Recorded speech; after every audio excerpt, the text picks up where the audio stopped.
करूंगा तशरीफ आए अपने लेक्चर का बात करें आप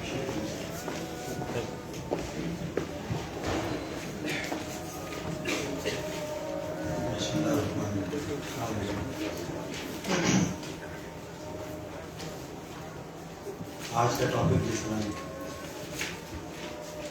आपके इल्म में है कि हमें आज आपको बताना है कि अभी क्या होती है, सिविल रिव्यू क्या होता है, रिवीजन क्या होती है। इन चीज़ों को समझने के लिए सबसे पहले जो चीज़ आपको नोटिस में होनी चाहिए वो ये है कि आपको जुरिस्डिक्शन का कंसेप्ट क्लियर होना चाहिए। ये सिविल कोर्ट की जुरिस्डिक्शन क्या होती है, ओरिजिनल जुरिस्डिक्शन कहाँ होती है, दावा कैसे दायर होता है। क्योंकि आप सब माशाल्लाह लॉ करके आए हैं, आपने प्रिंट पढ़ी हुई होगी, लिखा हुआ होगा, आपने रिटन स्टेटमेंट का आपको आइडिया होगा, आपको जजमेंट का पता होगा। ये चीजें अगर बेसिक्स आपको पता है, ओरिजिनल जुरिस्डिक्शन कोर्ट की क्या है, तो फिर आपको आगे समझने में आसानी हो जाएगी। एक जुमला है, where there is a right there is just इवेरिबिलिटी। आप में से कोई साथी बता सकता है कि ये सीपीसी में कहां लिखा हुआ है? कोई एनीवन? जी वेरी गुड, सेक्शन 9 बेटा, वेरी गुड। ओपी जस्ट इवेरिबिलिटी, where there is a right. जहां भी कोई राइट है, आप सिविल कोर्ट में उसको ले जाना चाहते हैं तो आपको सेक्शन 9 के तहत दावा करना है, अनलेस इट इज एक्सप्रेसली और impliedly barred. Unless it is expressly और इम्प्लाइडली बार्ड।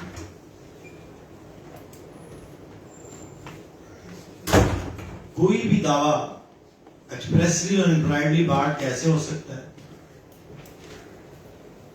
छोटी सी मिसाल देता हूं कि आप रेंट पिटीशन जो है वो सिविल कोर्ट में दायर नहीं कर सकते, वो रेंट कंट्रोलर की अदालत में दायर।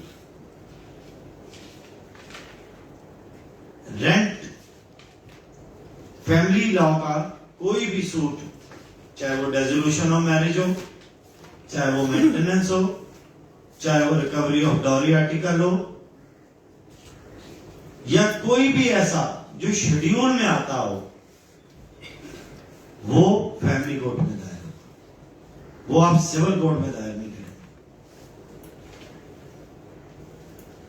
ये थोड़ा सा समझ लीजिएगा, क्योंकि जब मैं अपील पे और रिव्यू और विजन पे आऊंगा तो आपको थोड़ा सा एक आइडिया हो। तो यहां क्या कह रहा है वो, एक्सप्रेसली और इम्प्लाइडली बार्ड। अब ये तो एक्सप्रेसली बार्ड कर दिया सेक्शन 9 में। सेक्शन 9 सीपीसी का ऐसा सेक्शन है कि अगर आप इसे पढ़ लें तो आपको बहुत फायदा होगा। सिविल लॉ में अगर कोई चीज, अभी आपने भाई साहब का लेक्चर सुना होगा, उन्होंने आपको सिविल लॉ के बारे में बताया होगा। मेरा स्पेसिफिकली, क्योंकि मुझे कन्फाइन किया गया है कि मैं आपको बताऊंगा कि अपील, रिव्यू, रिवीजन, रेफरेंस ये क्या चीज है, लेकिन बेसिक्स समझाना मेरा काम है। मैंने आपको, वो तो आप पढ़ के भी आए और मैं आपको पूरी डिटेल से बताऊंगा, लेकिन अगर आपको ये समझ आ जाए कि जब आपने प्रिंट दायर करनी है तो प्रिंट की क्या रिक्वायरमेंट्स होती हैं, और अपील कैसे कंटिन्यूएशन ऑफ सूट होती है।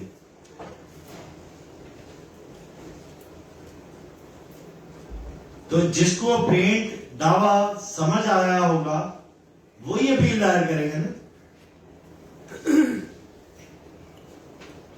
तो अगर दावा दायर करना है तो प्लेंट का आप में से कितने लोगों को पता है कौन सा ऑर्डर डील करता है प्लेंट को?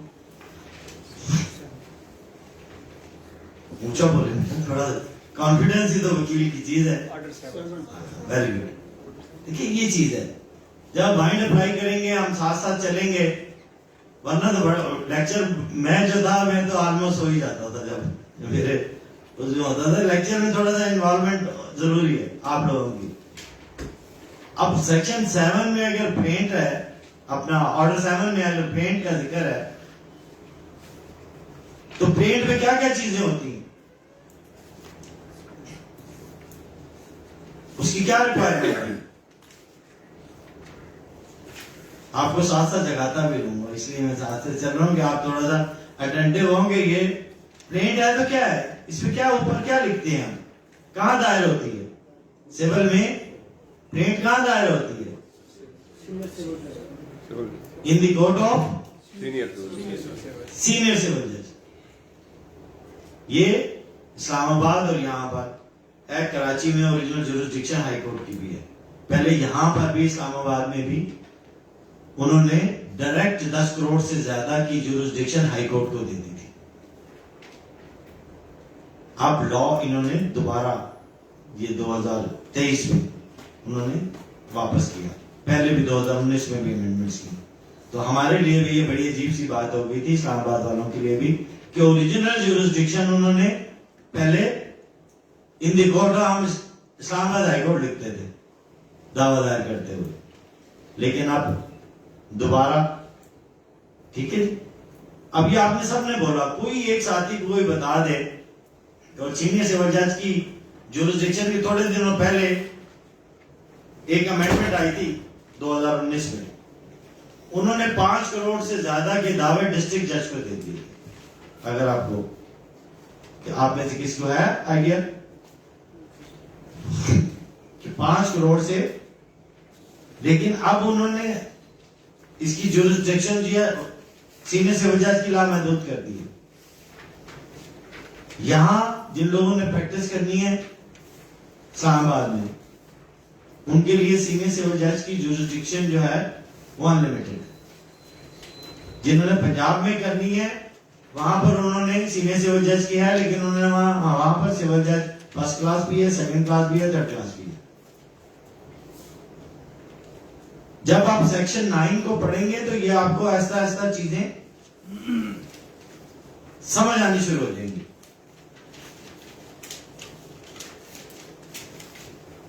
ये जो मैं आपको बेसिक बता रहा हूं ये इंट्रोडक्शन है सिविल प्रोसीजर कोड का, कि जहां आपको थोड़ा बहुत आइडिया हो कि हमने कोई भी दावा, आपके पास कोई क्लाइंट आता है आके कहता है मेरा दावा कर दें, तो पहले तो आपने ये देखना है कि सिविल है, फैमिली तो नहीं है, फैमिली का तो अलग शेड्यूल दिया हुआ है, रेंट तो नहीं है। जब सिविल है तो कहां करेंगे? In the court of senior civil जज, ठीक। उसके बाद फिर आपने ऐसा ऐसा जो चीज हमने समझी कि पार्टीज के नाम आ गए, कितने नाम होंगे जी सब, उसके बाद फिर अपना पहले पहले में इंट्रोडक्शन आ जाएगा, सेकंड में आप बताएंगे कि डिफेंडेंट कौन है, आपका इससे ताल्लुक कैसे पैदा हुआ। ये मैं आपको स्केच सा दे रहा हूं ताकि हरडली आपको आइडिया हो जाए, ताकि मैंने आपसे। थर्ड में आपने कंट्रोवर्सी बतानी है कि माबैन फ्रीकैन कंट्रोवर्सी क्या है। जिसको ये आउटलाइन याद होगी वो कभी भी सिविल में प्लीडिंग्स में मार नहीं खाएगा। अगर स्पेसिफिक परफॉर्मेंस है तो एग्रीमेंट कब हुआ उसकी डेट जरूर डालिए, कितने में सौदा हुआ ये जरूर लिखिए, टारगेट डेट क्या थी जरूर लिखिए। ये छोटी छोटी सी चीजें हैं। और फिर नेक्स्ट फोर्थ पैरे में जाएंगे कि ब्रीच कैसे हो।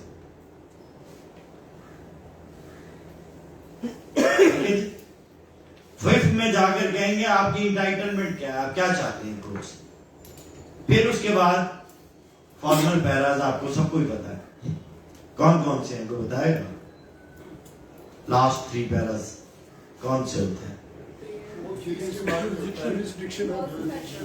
Very good. Jurisdiction, court fees and valuation. ये जो साथी आप में कई होंगे जो बाहर से करके आए हुए हैं, कितने लोग हैं जिन्होंने बाहर से किया हुआ है?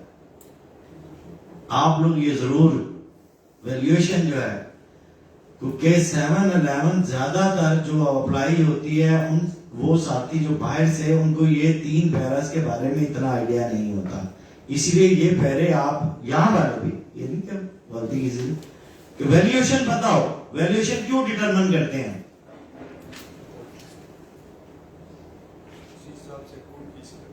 उसी हिसाब से कोर्ट फीस लगती है कि कोर्ट आपने, और इसके बाद कि अपील का फोरम भी डिटरमिन होता है। डिटर्मिनेशन ऑफ अपील फोरम भी जरूरी है, क्योंकि इस्लामाबाद में 25 लाख तक की अपील डिस्ट्रिक्ट जज के पास होती है, और फर्स्ट रेगुलर अपील 25 लाख से बिलो डिस्ट्रिक्ट जज and above then high court. ये थोड़ा सा भाम है, हमारे पास अपील जुरिसडिक्शन के बारे में कोडिफाइड लॉ नहीं है अभी, लेकिन ये चूंकि एकेडमिक डिस्कशन है मैं उस तरफ नहीं जाता। लेकिन ये आपने, क्योंकि जिन साथियों ने यहां प्रैक्टिस करनी है उनको ये आइडिया हो कि रेगुलर फर्स्ट अपील इस्लामाबाद में 25 लाख तक मालियत की, और पंजाब में 5 करोड़ तक डिस्ट्रिक्ट जज के पास, and above than 5 crore high court. Regular first appeal जो आप दायर करते हैं,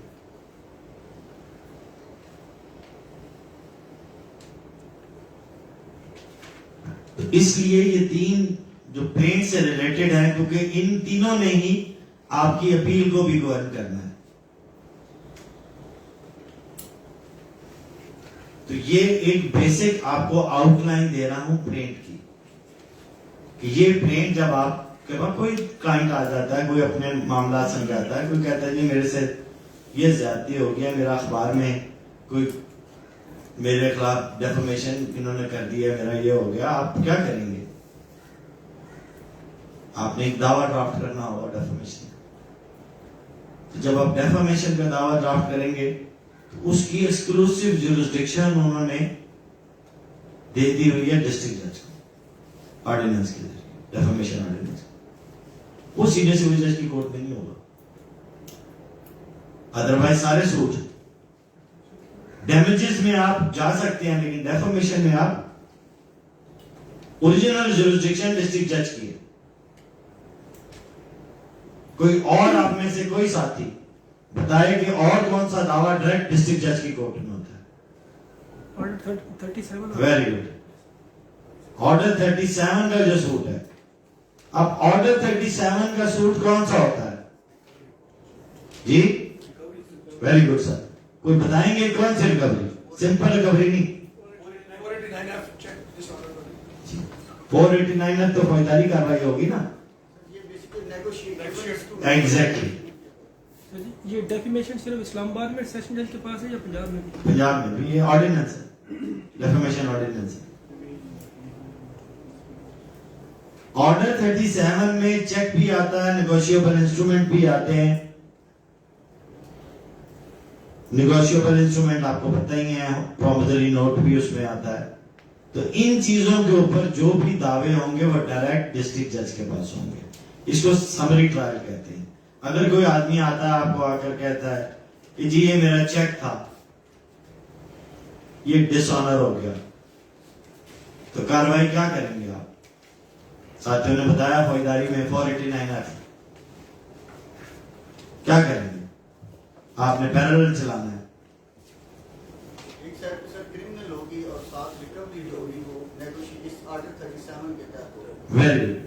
सर उसमें बेसिक पर्पस ये है कि कोई पेनलाइज का ऑफेंडर जिसने उसका इंटेंशन बैड था वो क्रिमिनल साइड की होगी और जो डैमेज और रिकवरी होते हैं वो बेसिकली सिविल साइड होती है, तो रिकवरी जो होगी वो आर्टिकल 37। जी बिल्कुल, उसमें आप डैमेजेस क्लेम नहीं कर सकते, ये याद रखिएगा। ऑर्डर 37 में जो चेक की अमाउंट है वो आपने क्लेम करनी है और उस तरफ आपने एक दरखास्त उसको लेके देनी है कि वो एफआईआर दर्ज करवाने के लिए तारक करे, वहां पर मूव करे एप्लीकेशन और अपना रेमेडी, क्रिमिनल की रेमेडी अवेल करे।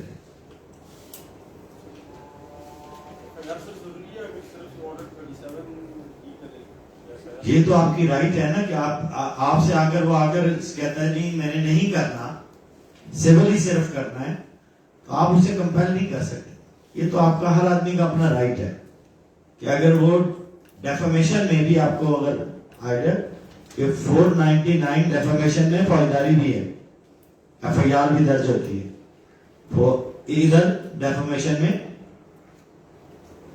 तो ये हमेशा क्लाइंट की आउटलुक होती है, वो आकर अपने वकील से गाइडेंस लेता है। इसलिए ये आपका, क्योंकि आप लोग वकील बन रहे हैं माशाल्लाह, जब आपसे आके कोई भी पूछेगा तो आप उसे बताएंगे कि जी आप 489F के लिए जा भी सकते हैं, वहां पर थाने में दरखास्त भी दे सकते हैं और ये भी आपके पास रेमेडी है।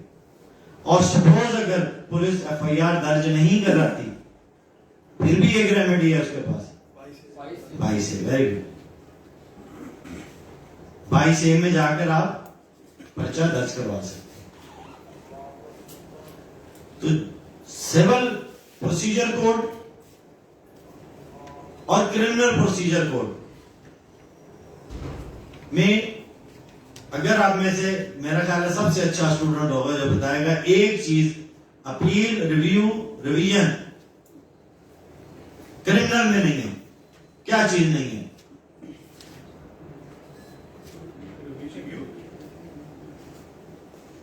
कोई तो तुक्का मारो यार, हैं? रिव्यू में चैलेंज करते हैं हम। वेरी गुड बेटा, वेरी गुड, एक्सीलेंट। देखिए फौजदारी में रिव्यू नहीं है, अपील तो जो आपका स्टैच्यूटरी राइट है, अपील तो स्टैच्यूट देता है आपको, हर जगह अपील प्रोवाइडेड है। बहुत कम केसेस होंगे कहीं आपको जहां पर राइट ऑफ अपील ना हो, ये आप याद रख लीजिए। किसी भी साइड पर आप प्रैक्टिस करें, चाहे सिविल में करें, क्रिमिनल में करें, रेवेन्यू में करें, किसी भी फोरम पे प्रैक्टिस करें, राइट ऑफ अपील आपका बेसिक राइट है, ये मिलता है।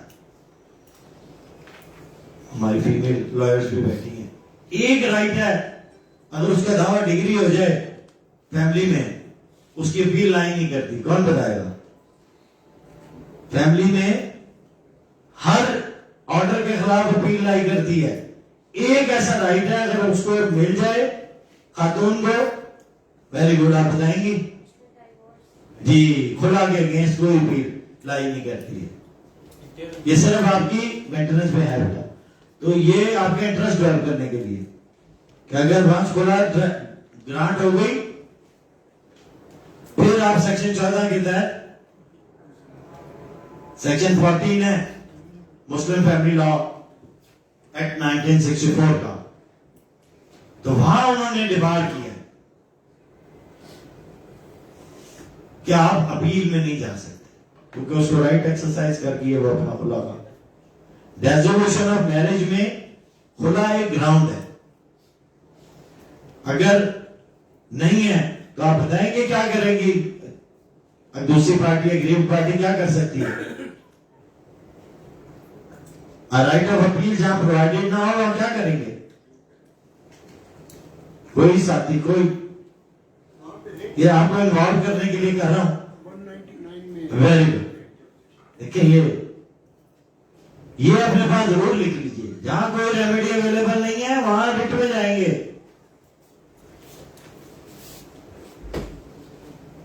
आपको वकील बनना है तो इन चीजों को आपने मद्देनजर रखना है कि ये ट्रिक्स है, ये बहुत कम लोगों को पता होते हैं कि जहां कोई रेमेडी नहीं, भाई क्या करना है। अब हम इन्हीं चीजों से अगर ऐसा करते करते, वरना मैं अपील 96 सेक्शन है, 2 मिनट में आपको बता सकता हूँ, रिव्यू बता सकता हूँ, रिवीजन बता सकता हूँ, लेकिन इन लाइंस पे अगर आप जाएंगे कि जहां आपको स्टैट्यूट प्रोवाइड नहीं कर रहा अपील, फिर आपने क्या करना है। इसी तरह जब इंटरम मेंटेनेंस बच्चे का मुकर्रर हो जाता है फैमिली लॉ में, ये तो आपको पता है ना, इंटरम में ऑर्डर फैमिली लॉ के अगेंस्ट कोई अपील प्रोवाइडेड नहीं है, तो क्या करेंगे, रिट में जाएंगे। क्योंकि ये हर आप साथी को, कुलीग्स आपके अजीजों कारब, ये बार बार पूछेंगे कि जी बच्चे का खर्चा ज्यादा हो गया, आप अपील कर देंगे। तो आप ये नहीं कि इंटरम ऑर्डर के खिलाफ फैमिली कोर्ट की अपील करते रहे। अपील स्टैट्यूटरी राइट है आपका, आपने कर सकते हैं, लेकिन वहां जहां प्रोवाइडेड है।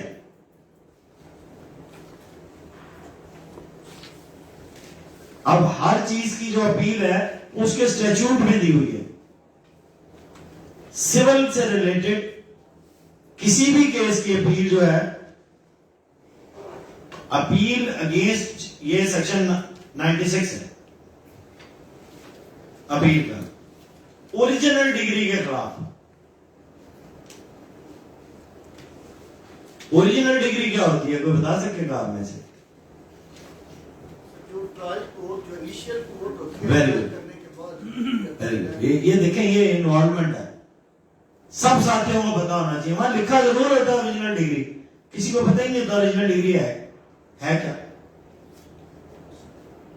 तो ओरिजिनल डिग्री क्या होगी, जो ट्रायल कोर्ट जिसकी ज्यूरिसडिक्शन है, ज्यूरिसडिक्शन कहां लिखी हुई है,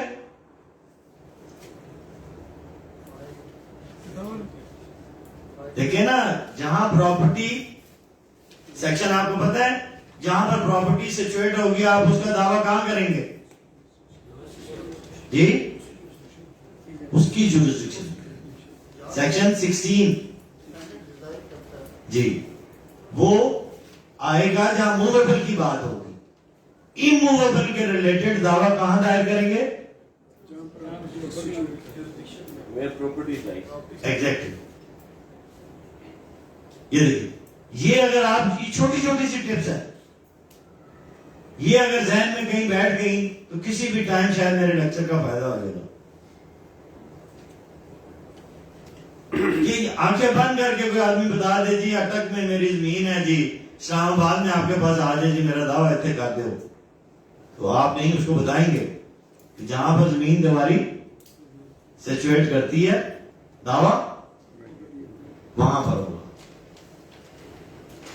इसी तरह डिफरेंट कवानीन में ये उन्होंने सिर्फ ये सहूलत, जिसका आपने भी बताया कि मूवेबल से सेक्शन 19 एंड 20 है सीपीसी का, कि जहां ब्रीच ऑफ कॉन्ट्रैक्ट होती है रिलेटिंग किसी, उसके डैमेजेस मांगता है कोई आदमी, वो दावा कहां दायर करेगा, वहां तो जमीन नहीं है, कोई ब्रीच हुई है, वहां जहां डिफेंडेंट रहता है, 1 है 2 है 3 है, वहां पर सेक्शन 20 के तहत या काज ऑफ एक्शन अराइज हो, अगर कंपनी है तो उसका दफ्तर सिचुएट करता हूं। ये छोटी छोटी सी बातें लिखी हुई हैं, लेकिन इनको अगर जहन में रख लेंगे तो आपको सबसे पहले जो चीज देखनी है कि आपके पास कोई ब्रीफ लेकर आता है और आपको कहता है जी ये मेरा दावा कर दें, तो आप सबसे पहले देखेंगे क्या ये लाई भी करता है इस ज्यूरिसडिक्शन के अंदर।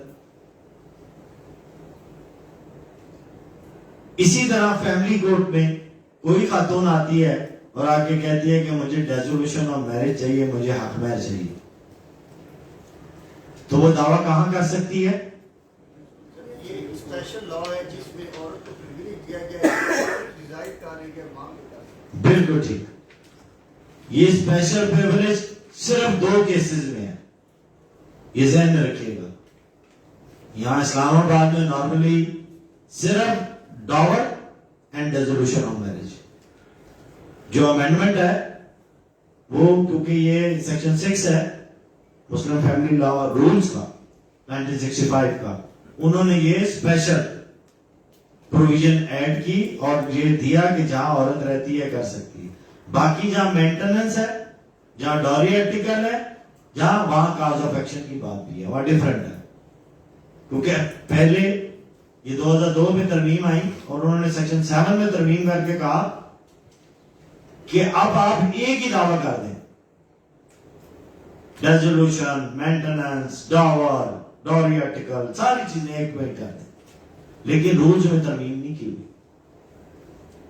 रूल्स में तरमीम नहीं हुई हुई। इसलिए जो ये प्रिविलेज हासिल है खवातीन को, वो सिर्फ डॉवर और डॉरी के, अगर आपने, ये तो बेसिक्स है तो इसलिए ये बहस यहां ला हासिल है, लेकिन यहां हमें बेसिक्स को देखना है।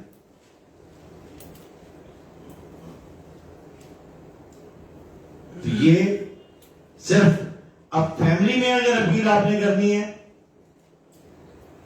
रेजोल्यूशन के खिलाफ तो नहीं होगी, तो डॉवर के खिलाफ अपील कहां लाई करेगी?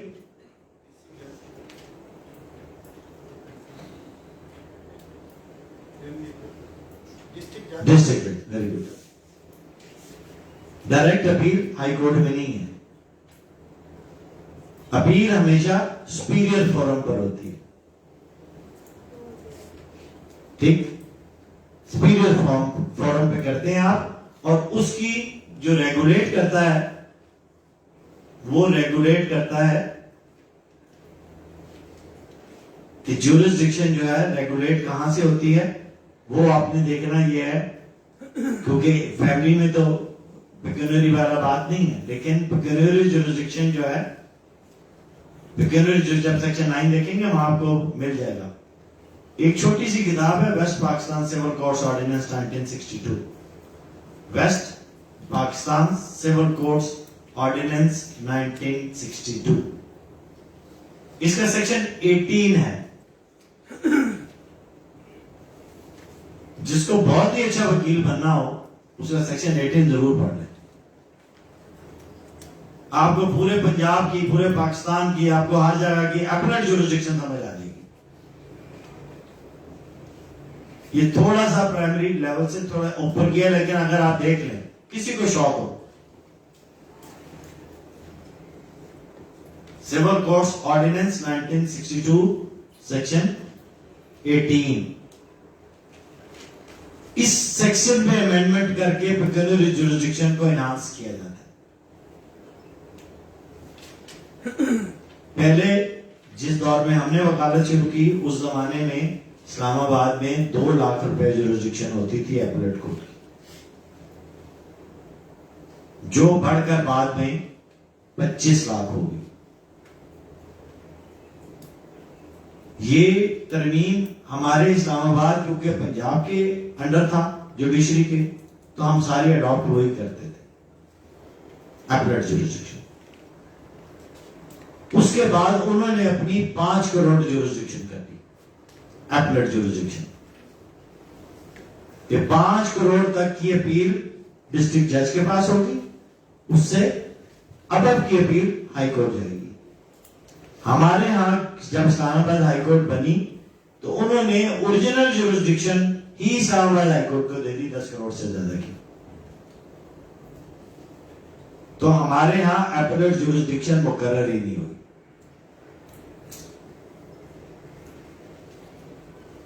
कोई भी मुकर्रर आपके पास सिविल लॉ से रिलेटेड कोई लेक्चर देने आए तो जरूर पूछिए। हमारे यहाँ अपीलेट ज्यूरिसडिक्शन एक नोटिफिकेशन के जरिए मुकर्रर हुई है, किसी स्टैट्यूट में नहीं। जिस सीनियर के साथ आप काम कर रहे हैं उनसे भी जरूर पूछिए, सर इस्लामाबाद की अपीलेट ज्यूरिसडिक्शन हमें कहां से पता चले।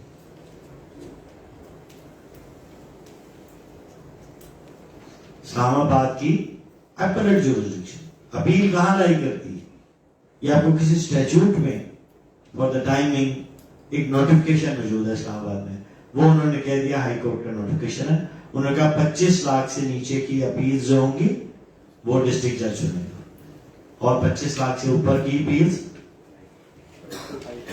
हाई कोर्ट सुनेगा। अब पेक्यूलियर जुरिसडिक्शन कहां दी गई है, कोई बताएगा? अभी मैंने बताया West Pakistan civil courts ordinance 1962। जब आप सेक्शन 9 पढ़ेंगे तो उसकी कमेंट्री में आमिर रजा की दिया हुआ है, उन्होंने मेमोज में भी दिया हुआ है, जो भी आप किताब उठा लें वहां पर आपको ये मिल जाएगी। जो साथी बाहर से कर आए हुए लॉ, उनके लिए ये कंपल्सरी है कि वो सिविल कोर्ट्स, ये जो सीपीसी है, इसको जो और कुछ ना कर सके तो जो इसके ऑर्डर्स हैं तरतीब वाइज, बहुत थोड़े से सेक्शन है, वो एक नजर देख लें और बाकी ऑर्डर्स कर लें। जो इंपॉर्टेंट ऑर्डर्स हैं, जो रोज का वास्ता जिनसे पड़ता है, वो ऑर्डर 7, 8, 9 है, ये तो मस्ट आने चाहिए। जिसने वकील बनना है साथ उसको जुबानी आना चाहिए। वैसे 6 भी शामिल है, उसमें एक इंपॉर्टेंट प्रोविजन है रेप्लिकेशन की, कि रिप्लाई का रिप्लाई आप दे सकते हैं या नहीं दे सकते। ये आप जब प्रैक्टिस अब आपने शुरू कर दी है तो ओरिजिनल जुरिसडिक्शन की बात कर रहा हूं कि जब किसी ने रिटर्न स्टेटमेंट दे दिया तो क्या उस रिटर्न स्टेटमेंट का जवाब दे सकता है कि नहीं दे सकता? जवाब तो ये आपको ऑर्डर 6 में मिल जाएगा।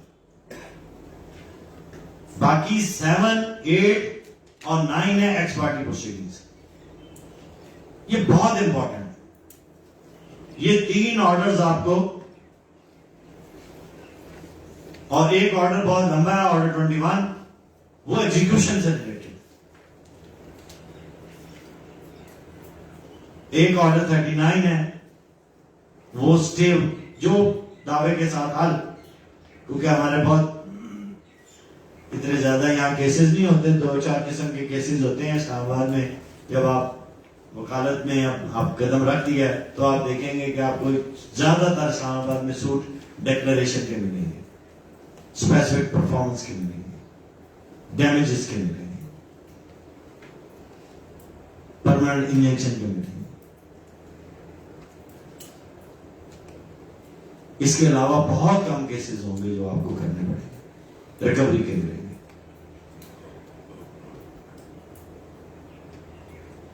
जुरिसडिक्शन, पर्टिकुलर दी एपलेट जुरिसडिक्शन, अब कोई साथी बताएगा कि कंसेंट डिक्री हुई हो सिविल सूट में, अपील लाई करती है कि नहीं करती?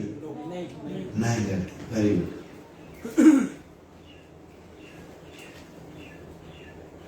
अगर कंसेंट डिक्री के खिलाफ अपील लाई नहीं करती है और कोई फ्रॉड कमिट हुआ हो, क्या रेमेडी होगी? जी, वेरी गुड, 12(2) की दरखास्त दे देंगे और वो एज ए सूट ही ट्रीट होती है।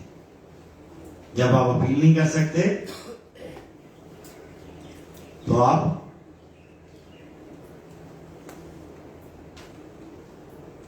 उसके अगेंस्ट 12(2) में जा सकते हैं कि जी ये फ्रॉड हो गया, मेरा राइट था, ये दोनों मिल गए और प्रॉपर्टी में तो मेरा भी हिस्सा था। ये छोटी छोटी सी टिप्स है, इसलिए आपकी इन्वॉल्वमेंट चाह रहा हूं, ये आपको पता हो कि अपील कौन प्रोवाइड करता है? स्टैट्यूट प्रोवाइड करता है। स्टैट्यूट, ये जो एक्ट है सिविल प्रोसीजर कोड 1908, इस स्टैट्यूट के तहत आपको जो ये प्रोसीजरल लॉ है, ये प्रोसीजरल लॉ है।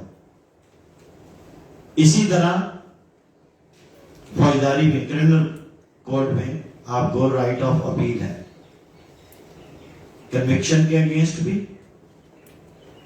इक्विटल के अगेंस्ट भी। यहां पर सूट डिसमिस हो जाए और सूट डिक्री हो जाए, दोनों सूरतों में सिविल प्रोसीजर कोड आपको राइट देता है, राइट टू अपील। किस फोरम पे करेंगे?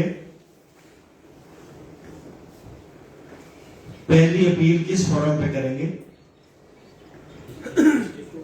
डिस्ट्रिक्ट कोर्ट में, वो भी अगर 25 लाख से,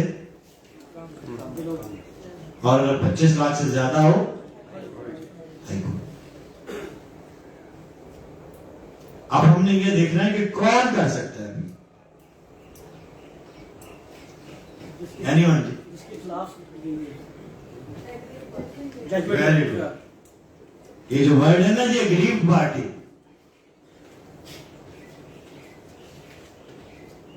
ये आपको हर जगह, अगर ये वर्ड आपने एग्रीव्ड पार्टी की नोट कर लिया ना, तो ये मैं आपसे, जब आप लाइसेंस के लिए डिस्ट्रिक्ट बार में जाएंगे, चाहे आप हाई कोर्ट के बार का लाइसेंस देंगे, जब आप सुप्रीम कोर्ट का बार का जाए, जब आपका इंटरव्यू होगा, वो पूछते जरूर है कि एग्रीव्ड पार्टी कौन है। एग्रीव्ड पार्टी रिट में भी कौन कर सकता है? Aggrieved party. अब पता करो एग्रीव्ड पार्टी है कौन? जिसके हकूक उस ऑर्डर से मुतासर हो रहे हो। नॉर्मली हम ये समझते हैं कि वो प्लेंटिफ और डिफेंडेंट ही होगा। नो, अगर कोई पार्टी जिसके हकूक, उसके राइट्स इंफ्रिंज हो रहे हैं, ही कैन आल्सो फाइल। ये ध्यान में रखिएगा। तो कौन कर सकता है जी? Aggrieved party. ये वर्ड क्योंकि लीगल है, और ये हर उनसे पूछते हैं जी, रिट में भी आपसे पूछते हैं कि जी आपकी ग्रीवेंस क्या है, आप इस ऑर्डर से कैसे एग्रीव्ड हो गए। आप अक्सर देख लें, जो लोग रिटें करते हैं, जिनको शौक होता है कि मैं रिट जुरिस्डिक्शन में हर ऑर्डर को सेल कर दूं, तो कहते हैं आपका क्या राइट इंफ्रिंज हो रहा है। 199 में रिट में आपसे सबसे पहले पूछते हैं। इसी तरह जब आप दावा लेकर जाते हैं, तो एग्रीमेंट ए और बी के दरमियान है। अब सी जिसका कोई ताल्लुक ही नहीं है, वो तो एग्रीव्ड नहीं है ना, तो वो तो नहीं कर सकते। जिसको अदालत के किसी फैसले पर एतराज और उसके राइट्स इंफ्रिंज हो रहे हैं, ये ध्यान में रखिएगा। एग्रीव्ड हुआ जिसके राइट्स, उसे बताना है मैं क्यों एग्रीव्ड हूं, इस ऑर्डर से मुझे ग्रीवेंस क्या है, मुझे नुकसान क्या पहुंच रहा है अगर मैं इसे अनअटेंडेड छोड़ दूं। देखिए, एक आदमी दावा सिविल कोर्ट में दायर कर देता है कि जी ये मेरा रास्ता है, मैं इसे इतने अरसे से इस्तेमाल कर रहा हूं, और रास्ता नहीं है कागजात में, और वो एक आदमी को फ्रीक बना देता है, अपने रिश्तेदार को, और दावा डिग्री करा देता है, और वो जगह इस्तेमाल शुरू कर देता है कि मेरे पास डिग्री है। तो जो बाकी रेजिडेंट है वो कहते हैं हमारे घर के सामने से गुजरने से कैसे हो सकता है, इसने कंसर्न डिग्री ले ली है या इसने ऐसे ही मिल मिला के ले ली, तो उनके राइट्स अगर इफेक्ट हो रहे हैं तो वो एग्रीव्ड पार्टी, वो जाके उसे चैलेंज कर सकते हैं। तो एग्रीव्ड होने के लिए जरूरी है कि उसके कोई राइट्स इंफ्रिंज हुए, उसके राइट्स को कोई नुकसान पहुंचाओ, कोई कि उसके राइट्स के साथ, हर आदमी के अपने राइट्स हैं। Where there is a rights there is a remedy. इन्होंने बहुत अच्छा एक साथी ने बताया कि जी, वरना ये बहुत कम लोगों को पता होता है। एग्जाम्स में अक्सर पूछते हैं सिविल जज का, जब भी आप एग्जाम देंगे वो पूछेंगे ओबीजा सिविल मीडियम, बस। अब आपने आगे लिखना है। अब जिसको पता होगा ये सेक्शन 9 में है, वो पूरी, जो लोग इंटरेस्टेड है सिविल जज के एग्जाम्स के लिए, वो फिर पूरा सेक्शन 9 को एक्सप्लेन कर देंगे। हमेशा ये क्वेश्चन किसी ना किसी फॉर्मेट में वो दे देते हैं। Where there is a right, there is a remedy. ओबीजा सिविल मीडियम। सर, कुछ सेक्शन ऐसी होती है जहाँ पे एनी पर्सन का वर्ड है, जिस तरह आपने अर्ज की सर रेट का है। अब रेट में सर 2 तो 3 रेट्स है जहाँ पे एग्रीड पर्सन है, बिल्कुल इसी तरह। आगे सर एनी पर्सन का वर्ड है। जिस तरह सर रेट आप कह रहे हैं, जब किसी बंदे को इलीगली डिटेन किया जाता है, नहीं, एबीएस। अब वहाँ पे सर एग्रीड पर्सन का वर्ड वहां नहीं है, वहाँ पे एनी पर्सन का एनी पर्सन है ना जी। अब एनी पर्सन में यह है, जिस तरह आपने देखा कि यहां पर अगर किसी का शोहर को उन्होंने उठा के ले गए हैं तो बीवी करेगी। इसी तरह नेक्स्ट ऑफ कीन कोई ना कोई आप बताएंगे जरूर कि जी हम इससे कोई हमसाया कर सकता है, एनी पर्सन। इसी तरह अगर आप फौजदारी में इंटरेस्टेड हो, क्रिमिनल लॉ में इंटरेस्टेड हो, वहां भी अगर आप देखें कि एफआईआर के लिए वहां भी है ना कि जी इंफॉर्मेशन देनी है आपने। फर्स्ट इंफॉर्मेशन रिपोर्ट क्या है? एफआईआर 150 एग्जैक्टली, कि कोई इंफॉर्म कर दे कि जुर्म हुआ है, उसके बारे में इंफॉर्म करना है, इंफॉर्मेशन है, एनीबॉडी कैन। लेकिन आप देखना आगे ये होगा उसकी वो जो इंफॉर्म कर रहा है, जब ट्रायल होगा तो फिर उसकी कैपेसिटी चेक की जाएगी कि ये राइट थी, फॉल्स थी या जो भी थी। इसलिए अगर जो साथी कोलीग्स फौजदारी में इंटरेस्टेड है, मेरी उनसे बड़ी रिक्वेस्ट होगी मोहतबाना कि वो 190 से लेके 195 तक सीआरपीसी के सेक्शंस को अजबर कर लें। मैं गारंटी के साथ कहता हूं कि आप फौजदारी के बहुत अच्छे वकील बन जाएंगे, क्योंकि जुरिस्डिक्शन वहां दी गई हुई है कि कॉग्निजेंस कैसे लेनी है कोर्ट में, कॉग्निजेंस कैसे लेनी है, मजिस्ट्रेट ने कैसे लेनी है।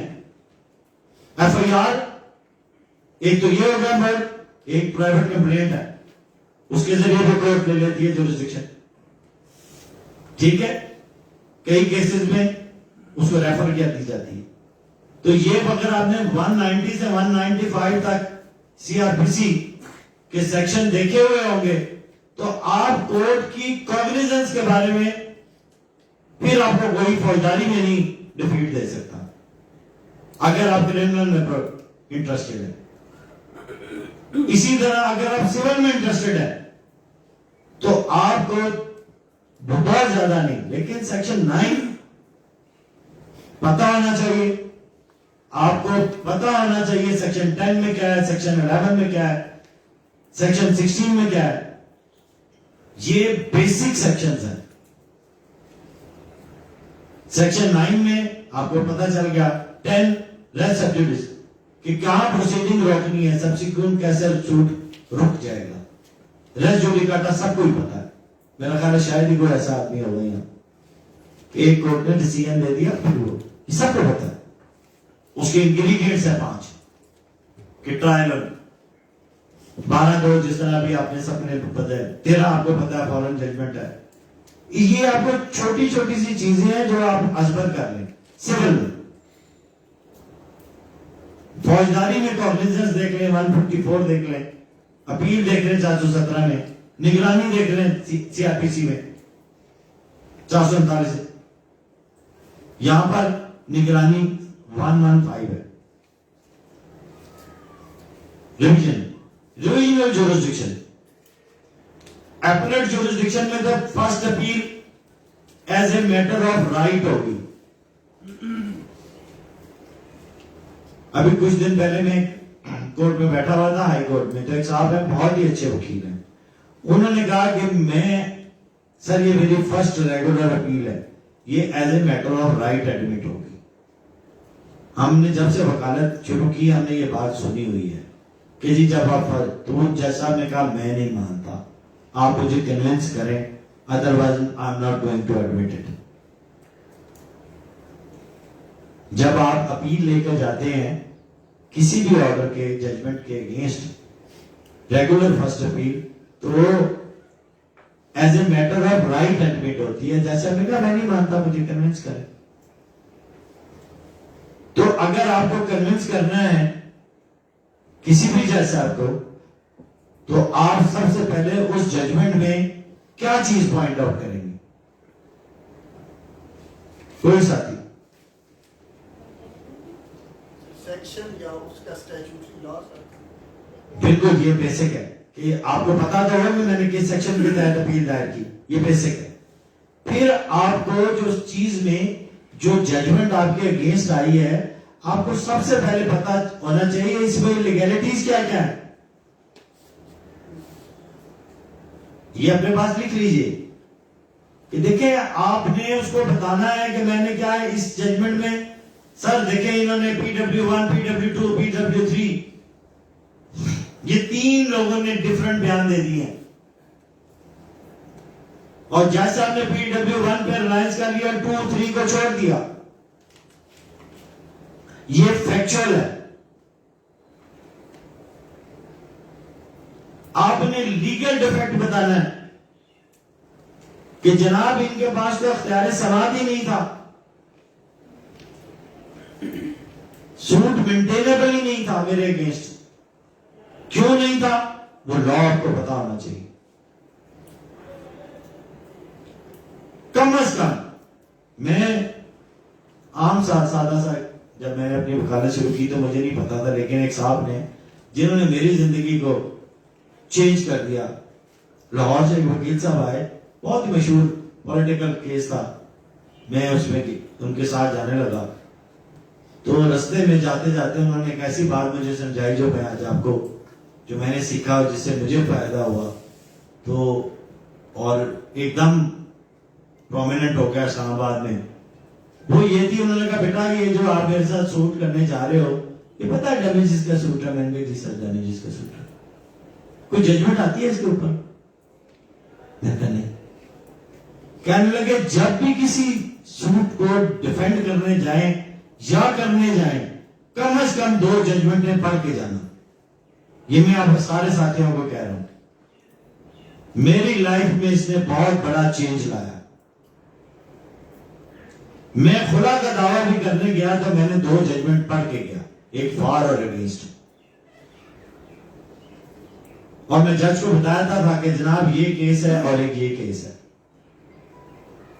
इसी तरह जिस भी टॉपिक पे आप जाएं, कम से कम आपको ये 2 तो मैं वैसे कम से कम 2-4 जजमेंट्स आप पढ़ कर जाए, छोटी छोटी सी।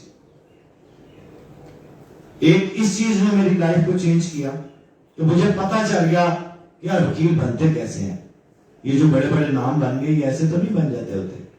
तो मुझे जब बिल्कुल यंग था, मुझे ये आइडिया हो गया कि भाई मैंने 2-3 जजमेंट्स पढ़ लेनी है। उसमें आपका इंटरेस्ट भी डेवलप होता है, फैक्ट्स पढ़ते हैं, आप लॉ पढ़ते हैं और उसका कंक्लूजन देखते हैं कि इसमें लॉ क्या लेट डाउन हो। बाकी CPC आप 100 दफा से जबानी हिफ्ज करने, मैंने भी की हुई थी, ये कोई फायदा नहीं देगी। CRPC जबानी आप रख लें, हाँ आपने जजमेंट पढ़ी है, उससे आपको इंटरेस्ट डेवलप होगा। मैं शायद था, मैं लेक्चर वगैरह देने से एक जगह सरीना में उन्होंने बुलाया, सर्कमस्टेंशियल एविडेंस के ऊपर एक किसी, मुझे आइडिया नहीं था कि क्या था, तो मैंने एक वहां पर एक वाकया सुनाया, तो उन्होंने मुझे 3 दिन दोबारा कहा कि जी आप रोज आए रोज आए रोज आए। मैंने कहा यार मुझे, उन्होंने कहा आपने वो जो वाकया इंसिडेंट बताया हमें सर्कमस्टेंशियल एविडेंस समझ आ गई। मैं आपसे भी थोड़ी देर में शेयर कर लेता हूं, लेकिन मैं ये सिलसिला आपको बता रहा हूं कि ये लेक्चर मैं दे के चला जाऊंगा, आप बैठे हुए हैं, आप भी भूखे, मजबूरी है लिखना है, हमने करना एक बोरिंग सा वो होता है कि जी आता है वो एक लेक्चरर आता है आके बता के चला जाता है, तो अच्छा हम ऐसे लिख लेते हैं। लेकिन एक मेरी आप सबसे रिक्वेस्ट है, आप, और एक गारंटी भी देता हूं जितने आप यहां बैठे हैं, मेरी गारंटी अगर आपको, मैं इस गारंटी इसलिए दे रहा हूं कि अगर आप रोज एक जजमेंट पढ़ लें और 30 दिन तक 30 जजमेंट्स पढ़ लें, मैं नहीं समझता आपसे अच्छा कोई भी लॉयर हो सकता। ये अपने पास लिख लें, 30 जजमेंट, एक जजमेंट रोजाना, एक दिन में नहीं खत्म कर सकते, 2 दिन में कर लें, 3 दिन में कर लें, 4 दिन में कर लें, लेकिन आपका खुदा का कोई केस करने जा रहे हैं, PhD का कोई सा देखें रेजोल्यूशन ऑफ मैरिज पे कौन सी जजमेंट है, उसके नीचे सारी जजमेंट्स दी होती। ना किसी सीनियर से पूछने की जरूरत पड़ेगी, ना किसी से पूछना पड़ेगा। जब आप कोर्ट में जाएंगे कहेंगे जी वो रुकिया बेगम केस में सर ये 1999 में ये हल हो गया था, गर्देजी केस में सर ये चीज आ गई हुई थी, ये आ गई। जब आपको जजमेंट्स पता आनी शुरू हो जाएंगी, वो दिन आपकी राइजिंग स्टार हो जाएंगे। आप कोशिश करें एक एक कोई सी जजमेंट कहीं से मिल जाए, एक जजमेंट पढ़ लें।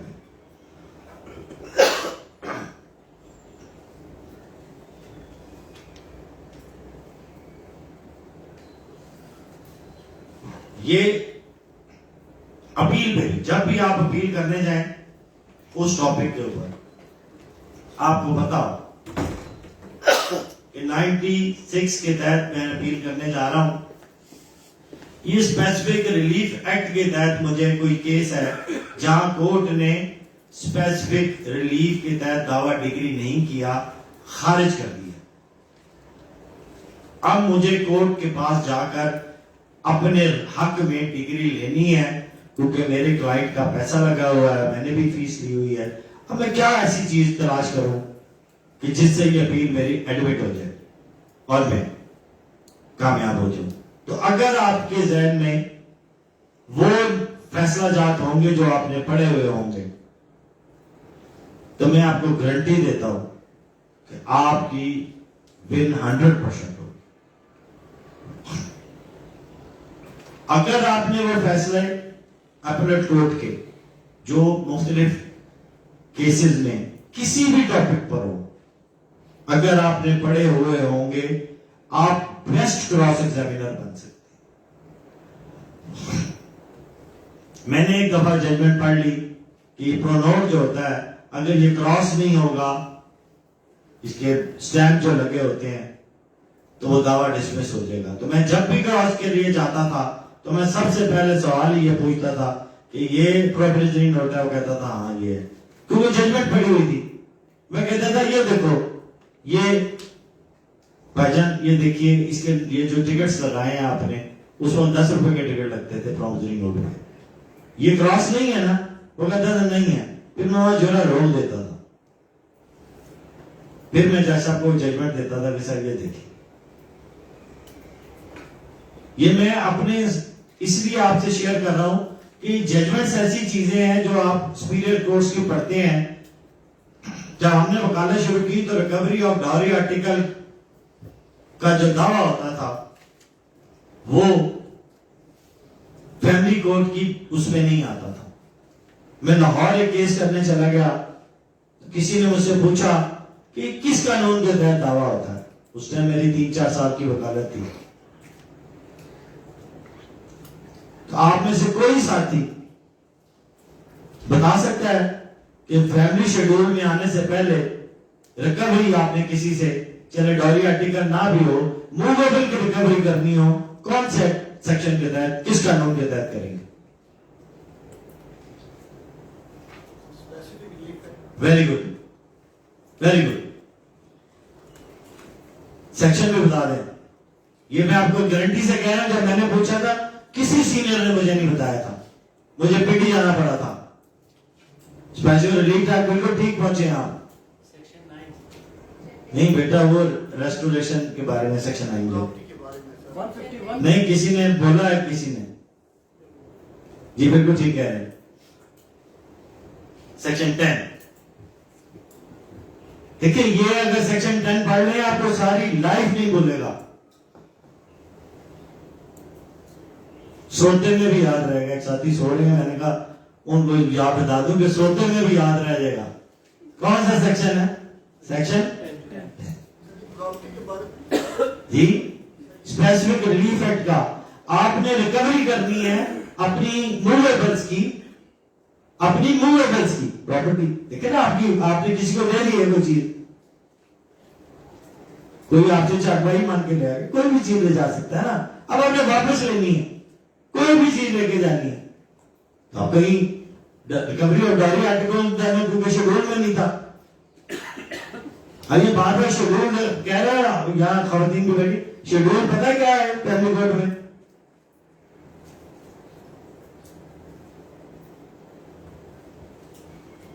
कोई आइडिया है? ठीक है ना, फिर तो मजा भी नहीं आया ना। शेड्यूल ये है कि उसमें एक शेड्यूल दिया गया हुआ है कि ये चीजें फैमिली कोर्ट की जुरिस्डिक्शन में आती हैं। वो क्या है? रेजोल्यूशन ऑफ मैरिज है, डॉवर है, डॉरी आर्टिकल है, गार्डियन है, ठीक है जी। जस्टिफिकेशन ऑफ मैरिज है, को पता है जस्टिफिकेशन ऑफ मैरिज क्या किसी कहते हैं? Sir, the marriage on the basis of fraud इस किस्म का सर होता है, उस पे जस्टिफिकेशन ऑफ मैरिज होता है। कि कोई आदमी कहता है ये मेरी बीवी है और वो कहती है मैं बीवी नहीं हूं, तो जो आज कह रही है मैं नहीं हूं वो किस कोर्ट में जाएगी? फैमिली कोर्ट में जाकर जस्टिफिकेशन का दावा करेगी कि ही इज टेलिंग लाई, मेरी कोई शादी नहीं हुई इससे, इसके पास निकाहनामा फोर्ज है, तो जस्टिफिकेशन ऑफ मैरिज का दावा दायर करेगी। वो भी फैमिली शेड्यूल में उन्होंने दे दिया। तो ये 9 चीजें जो शेड्यूल है, जब family court act 1964 ending section पढ़ेंगे उसके बाद सभा पढ़ेंगे, वहां एक शेड्यूल दिया हुआ है, ये आप अपने पास नोट डाउन कर लें। ये चीजें बहुत इंपॉर्टेंट है, ये प्रैक्टिकल में समझ आती है कि शेड्यूल फैमिली कोर्ट का शेड्यूल है। जिस तरह आपको बताया ना सेक्शन 9 में कि every suit can be instituted in civil court unless it is expressly और इम्प्लाइडली बार्ड। सिविल में और यहां उन्होंने शेड्यूल बना दिया है कि रेजोल्यूशन में आपने करना है फैमिली कोर्ट में चले जाएं, आपने डॉरी करनी है वहां चले जाएं। उसका फोरम ऑफ अपील उन्होंने दे दिया अलग डिस्ट्रिक्ट जज को। इसी तरह रेंट के केसेस में उन्होंने राइट ऑफ अपील देकर डिस्ट्रिक्ट जज को कह दिया कि वो रेंट केसेस में अपील कौन सुनता है? डिस्ट्रिक्ट जज। फैमिली कोर्ट में डिस्ट्रिक्ट जज। अब सिविल में फर्स्ट अपील अगर खारिज हो जाए तो वहां सेकंड अपील का राइट है। सेकंड अपील का होगी हाई कोर्ट में। Very good. फैमिली में सेकंड अपील नहीं होगी, रेंट में सेकंड अपील नहीं होगी। सेक्शन 100 है जो गवर्न करता है सीपीसी में सेकंड अपील को।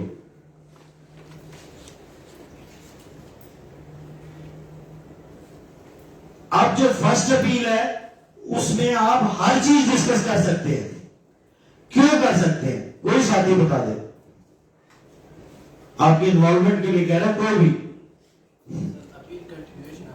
Very good, very good. ये किसने बताया? Very good. अपील, ये देखिए ये आपका इन्वॉल्वमेंट है। अगर इन कंटिन्यूएशन ऑफ और ऑर्डर कौन सा गवर्न करता है इसको? जजमेंट के खिलाफ 43 नहीं 41 वेरी गुड। ये बेटा जो बाहर के क्वालिफाइड जो हैं जिन्होंने लॉ किया, ये जरूर लिख लें कि ये 96 की जो अपील है इसको जो ऑर्डर करता है 41 करता है। ये ओरिजिनल डिग्री के खिलाफ है जो सिविल जज ने दी है।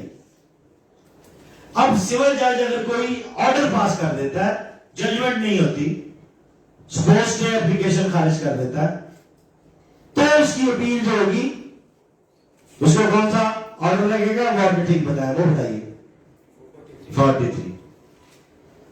43 वो ऑर्डर है जिसके तहत जो जो उसमें सेक्शंस लिखे हुए हैं उन ऑर्डर के खिलाफ अपील लाई करती है। ये ध्यान में रखिएगा, जब 43 पढ़े तो वहां जो जो चीजें दी गई हैं ये ध्यान में रखिएगा। अब जजमेंट एंड डिग्री फाइनल की बात हो रही थी पहले, दैट इज समथिंग डिफरेंट। लेकिन क्योंकि अभी बात आई ऑर्डर की, तो ऑर्डर आपको पता होना चाहिए कि ऑर्डर के अगेंस्ट अपील 104 में प्रोवाइडेड है और साथ 43 की एक बेसिक रिक्वायरमेंट है। अगर आप में से किसी ने सिविल लॉयर बनना है वो बता दे, मजा आ जाए। 43 की बेसिक रिक्वायरमेंट है कि अपील करने से पहले कुछ करना पड़ता है। वो क्या है?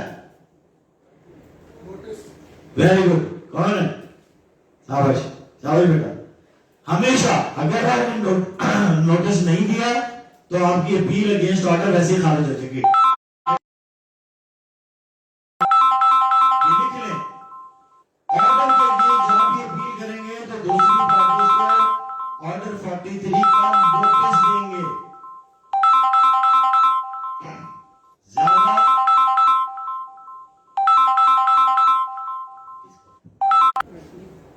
ऑपोजिट पार्टी को। Very good.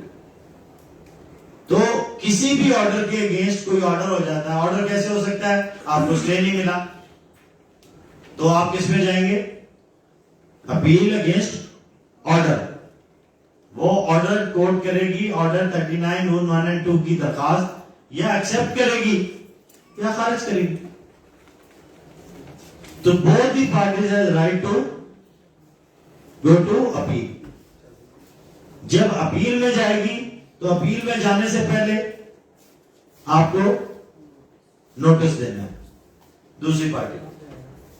जब नोटिस देना है तो वो कंपल्सरी है, और नोटिस भी आप एक्नॉलेजमेंट ड्यू के जरिए देंगे। खाली नोटिस क्योंकि आपने कोई भी ऐसा काम नहीं करना जिसे आप कोर्ट में साबित ना कर सके, तो रजिस्टर्ड एडी के जरिए नोटिस देना है। खाली नोटिस नहीं दे देना कि आपने लिखा। आजकल तो टीसीएस का रिवाज आ गया ना जी अमर, तो कोशिश करें कि एक्नॉलेजमेंट ड्यू जिसकी रसीद वापस आती है, टीसीएस का भी जरूर करें, लेकिन उसकी डिलीवरी रिपोर्ट भी साथ करना है। ये वो रिक्वायरमेंट है जो अपील के साथ कंपनी करनी चाहिए,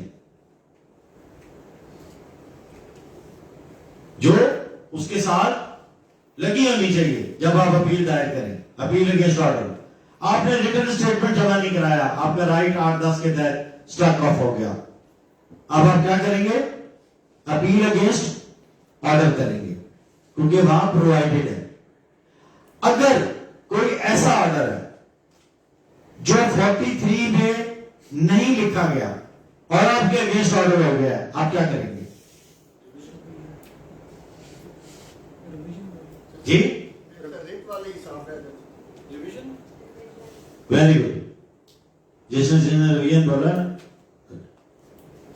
सिविल में, फैमिली में आप रेट में जा सकते हैं, सिविल में आपने फिर रिवीजन में जाएंगे। आप रिवीजनल ज्यूरिसडिक्शन कोर्ट की एक्सरसाइज करेंगे,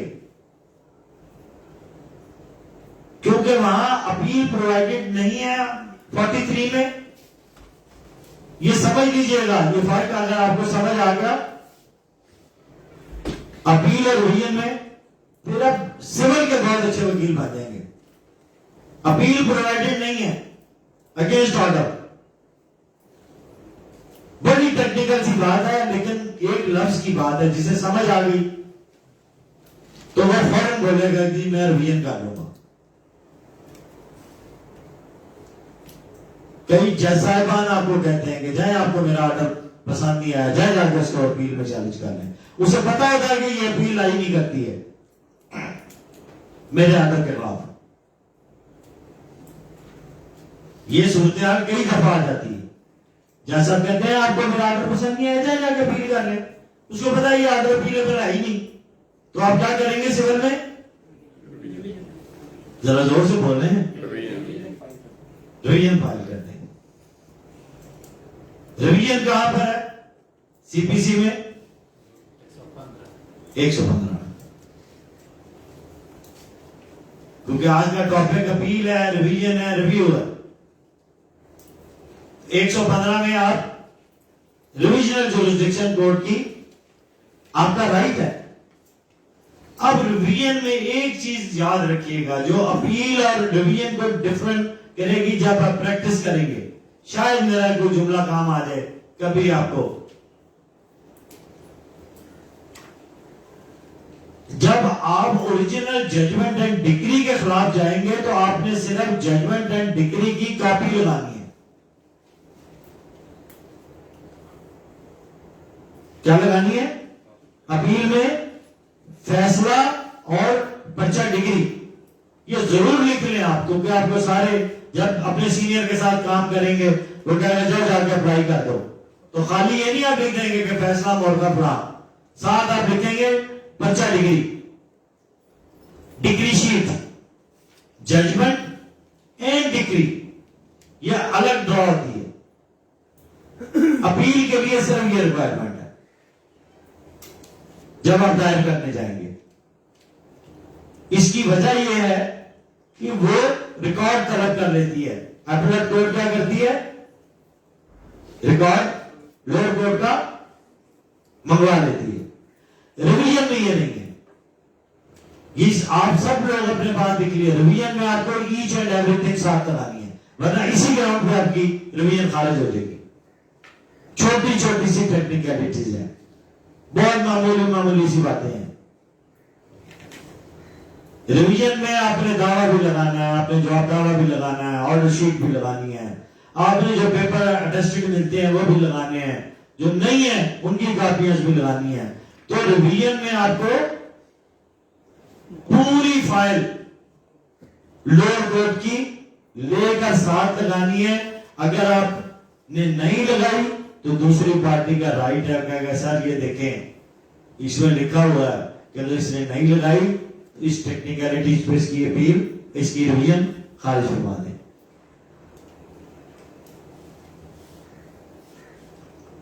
इसी तरह फैमिली में रिवीजन की कोई गुंजाइश नहीं है। फैमिली लॉ में, फैमिली में रिव्यू का कोई स्कोप नहीं है, ना वहां रिवीजन है ना वहां रिव्यू है।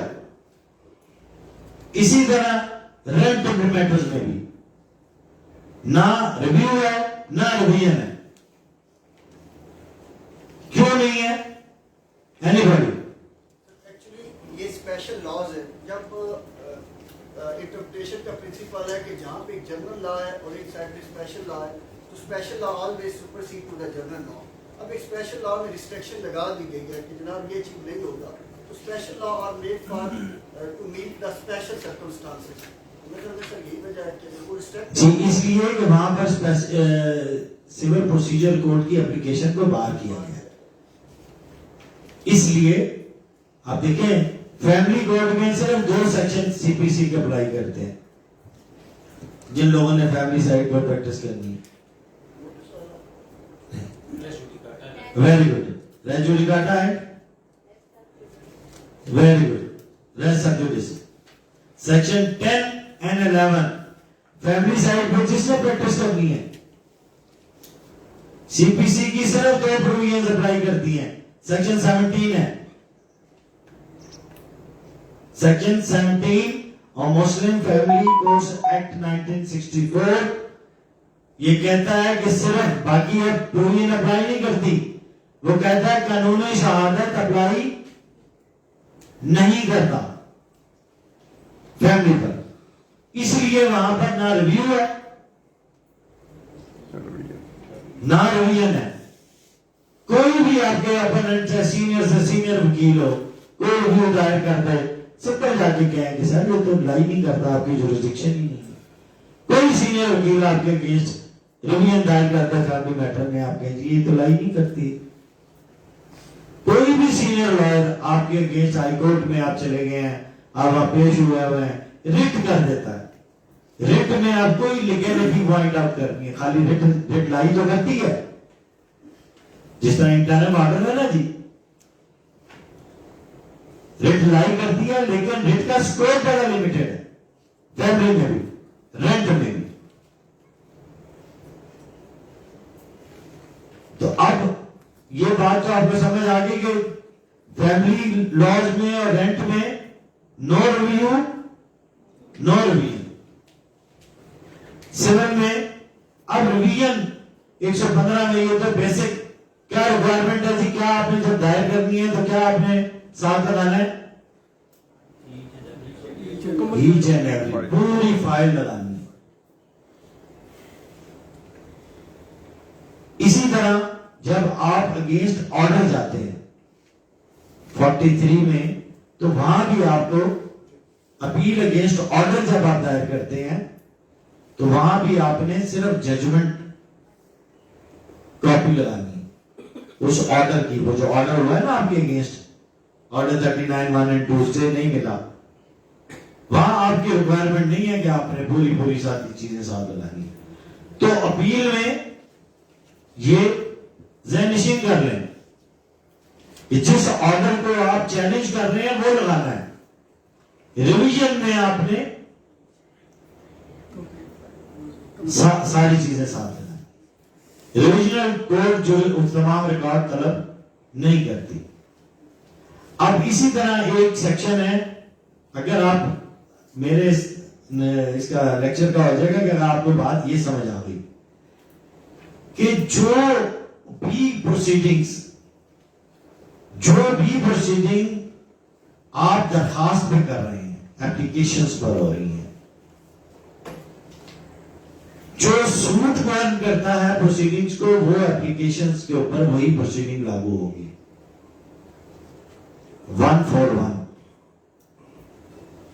आपसे कोई पूछ लेता है कि भाई ये चले, मुझसे ये प्रॉब्लम आई, उस टाइम मेरी 10-15 साल वकालत थी, उस टाइम मैंने किसी ने मुझसे पूछ लिया, एक जज साहब ने, आप कह रहे हैं जी नीचे से रिकॉर्ड मंगवा लें, ये तो स्टे एप्लीकेशन के खिलाफ मैं बहस सुन रहा हूं, कौन से कानून के तहत मैं पूरा नीचे लोअर कोर्ट का रिकॉर्ड मंगवा लूं? तो मैंने कई सीनियर लॉयर से पूछा, नहीं समझ आ रही थी।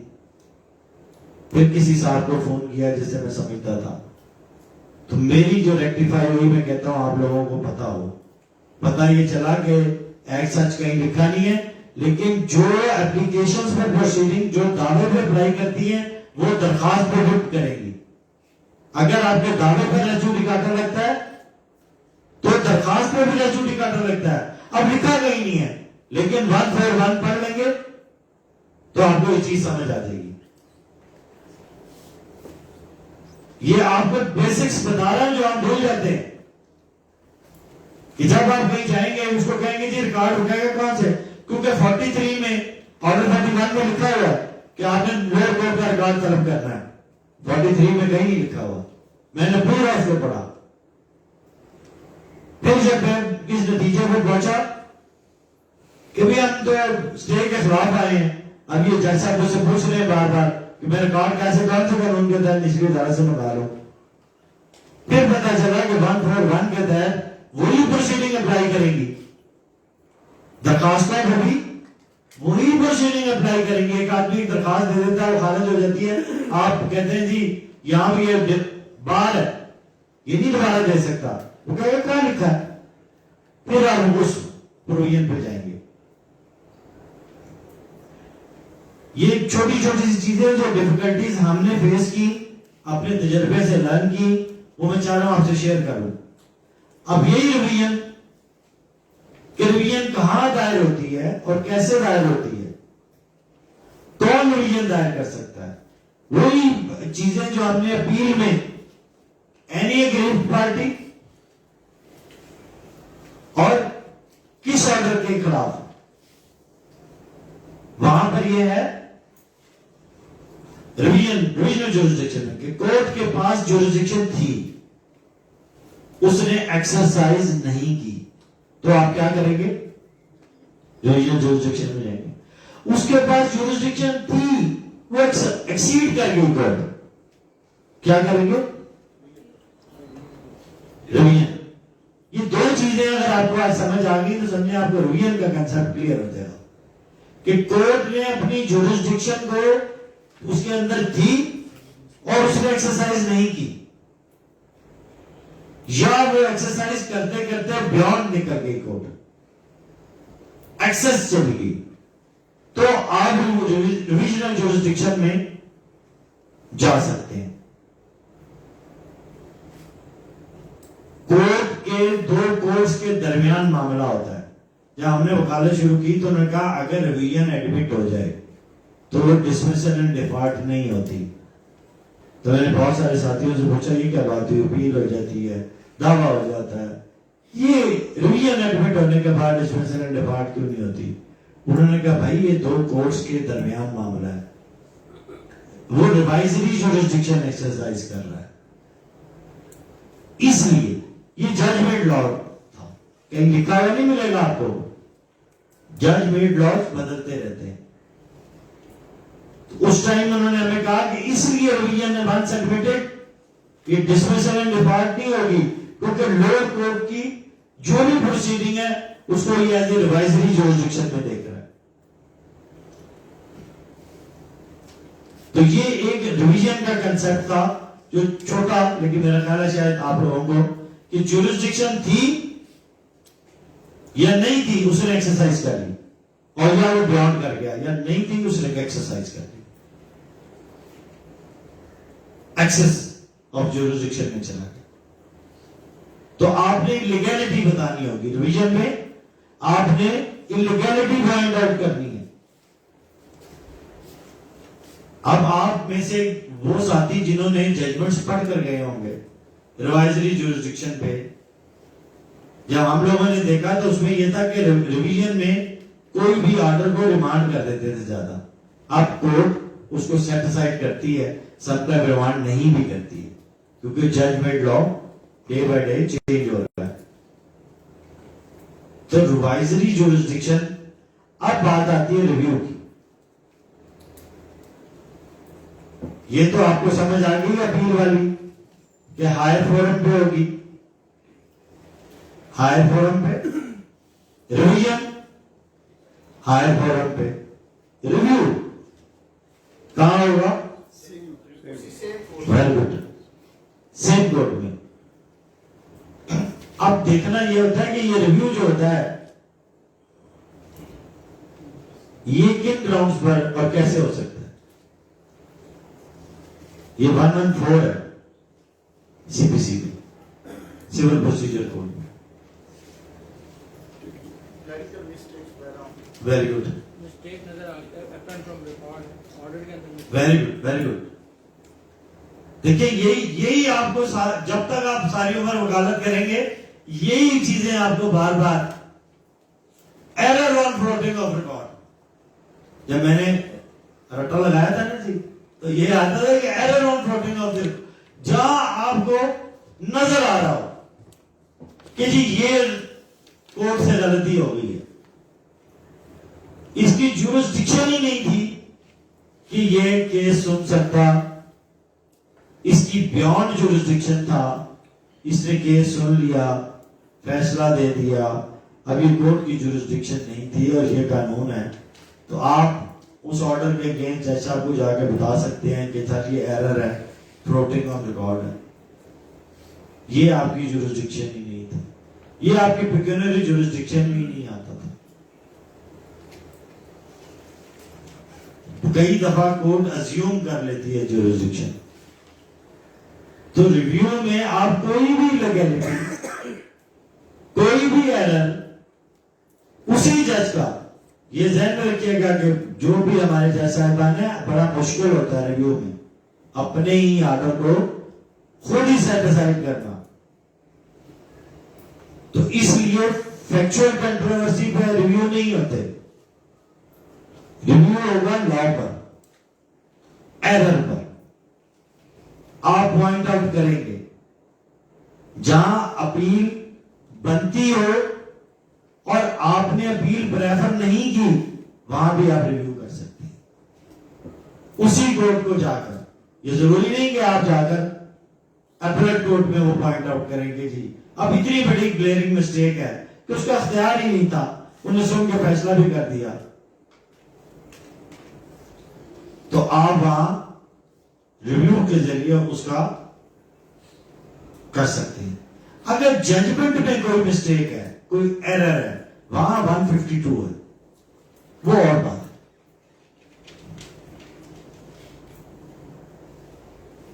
सीपीसी वो आप करेक्शन के लिए जा सकते हैं कि जी मेरे नाम के स्पेलिंग ठीक नहीं लिखे, मेरा नाम ही गलत लिख दिया है जी, कोई भी ऐसा एरर जो टाइपिंग की वजह डेट गलत लिख दी है सर, आपने सारा वो। तो ये जो क्लरिकल मिस्टेक्स है जजमेंट में, ऑर्डर में, उसके लिए 152 के जरिए आप करेक्शन करवा सकते हैं। लेकिन जहां आप चाहते हैं कि ये पूरा ऑर्डर ही हम खत्म करवा दें, वहां आप रिव्यू के लिए जाएंगे और उसमें उस कोड की जो एरर है फ्लोटिंग, वो ऑन द रिकॉर्ड वो आप मेंशन करेंगे। कोई ज्यादा बोर तो नहीं हो रहे हैं? मैं साथ साथ इसलिए इन्वॉल्व कर रहा हूं कि आपका साथ साथ मैं एक लेक्चर देख के ना चला जाए। तो ये जरा ध्यान में रखिएगा कि रिव्यू, नजरसानी, जो साथी बाहर से आए हुए हैं उनके लिए बड़ा मुश्किल होता है ये टर्मिनोलॉजी।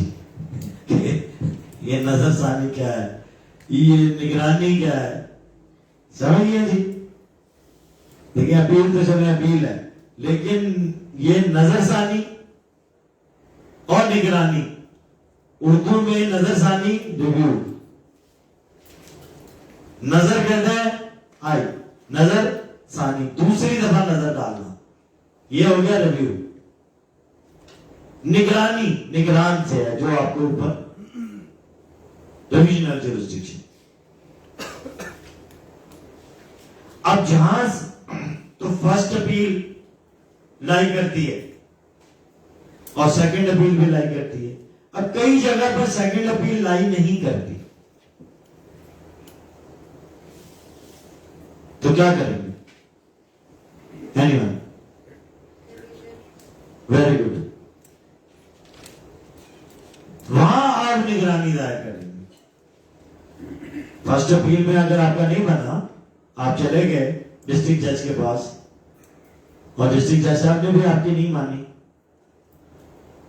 तो आप चाहते हैं कि मेरी सेकंड अपील भी नहीं बन रही है, मैं सेक्शन 100 की जो रिक्वायरमेंट है उसके अंदर भी नहीं आ रहा हूं, तो आप क्या करेंगे? निगरानी कर देंगे। और निगरानी की रिक्वायरमेंट वही है। फर्स्ट अपील में आप पूरी एविडेंस पढ़ सकते हैं, याद रखिएगा। जो लोअर कोर्ट में तमाम, निगरानी में आपको वो आपको एविडेंस नहीं पढ़ने देंगे, वो कहेंगे इलीगैलिटी पॉइंट आउट करें। तो निगरानी का स्कोप अपील की निस्बत थोड़ा नैरो, रिव्यू का और कम। तो फर्स्ट रेगुलर अपील में क्योंकि आप कंटिन्यूएशन ऑफ उसमें आप हर चीज पूरा एविडेंस पढ़ेंगे। जब आप अपील में जाएंगे तो लोअर कोर्ट का पूरा एविडेंस पढ़ेंगे, as a matter of right पढ़ेंगे, उसमें कंट्राडिक्शंस नोट करेंगे, उसको पॉइंट आउट करेंगे अपीलेट कोर्ट को। इसी तरह क्रिमिनल केसेस में भी वहां पर भी राइट ऑफ अपील है, क्रिमिनल केसेस में वहां भी राइट ऑफ रिवीजन है। अपील जहां स्टैट्यूट में दी हुई है कि जी ये कन्विक्शन होगी है, इसके अगेंस्ट आप अपील कर सकते हैं। कोई ऐसा ऑर्डर है जिसके अगेंस्ट अपील नहीं है, तो क्रिमिनल लॉ में भी आप रिवीजन में जाएंगे। क्रिमिनल लॉ में रिव्यू की पावर नहीं है, ये ध्यान रखिएगा जी प्लीज।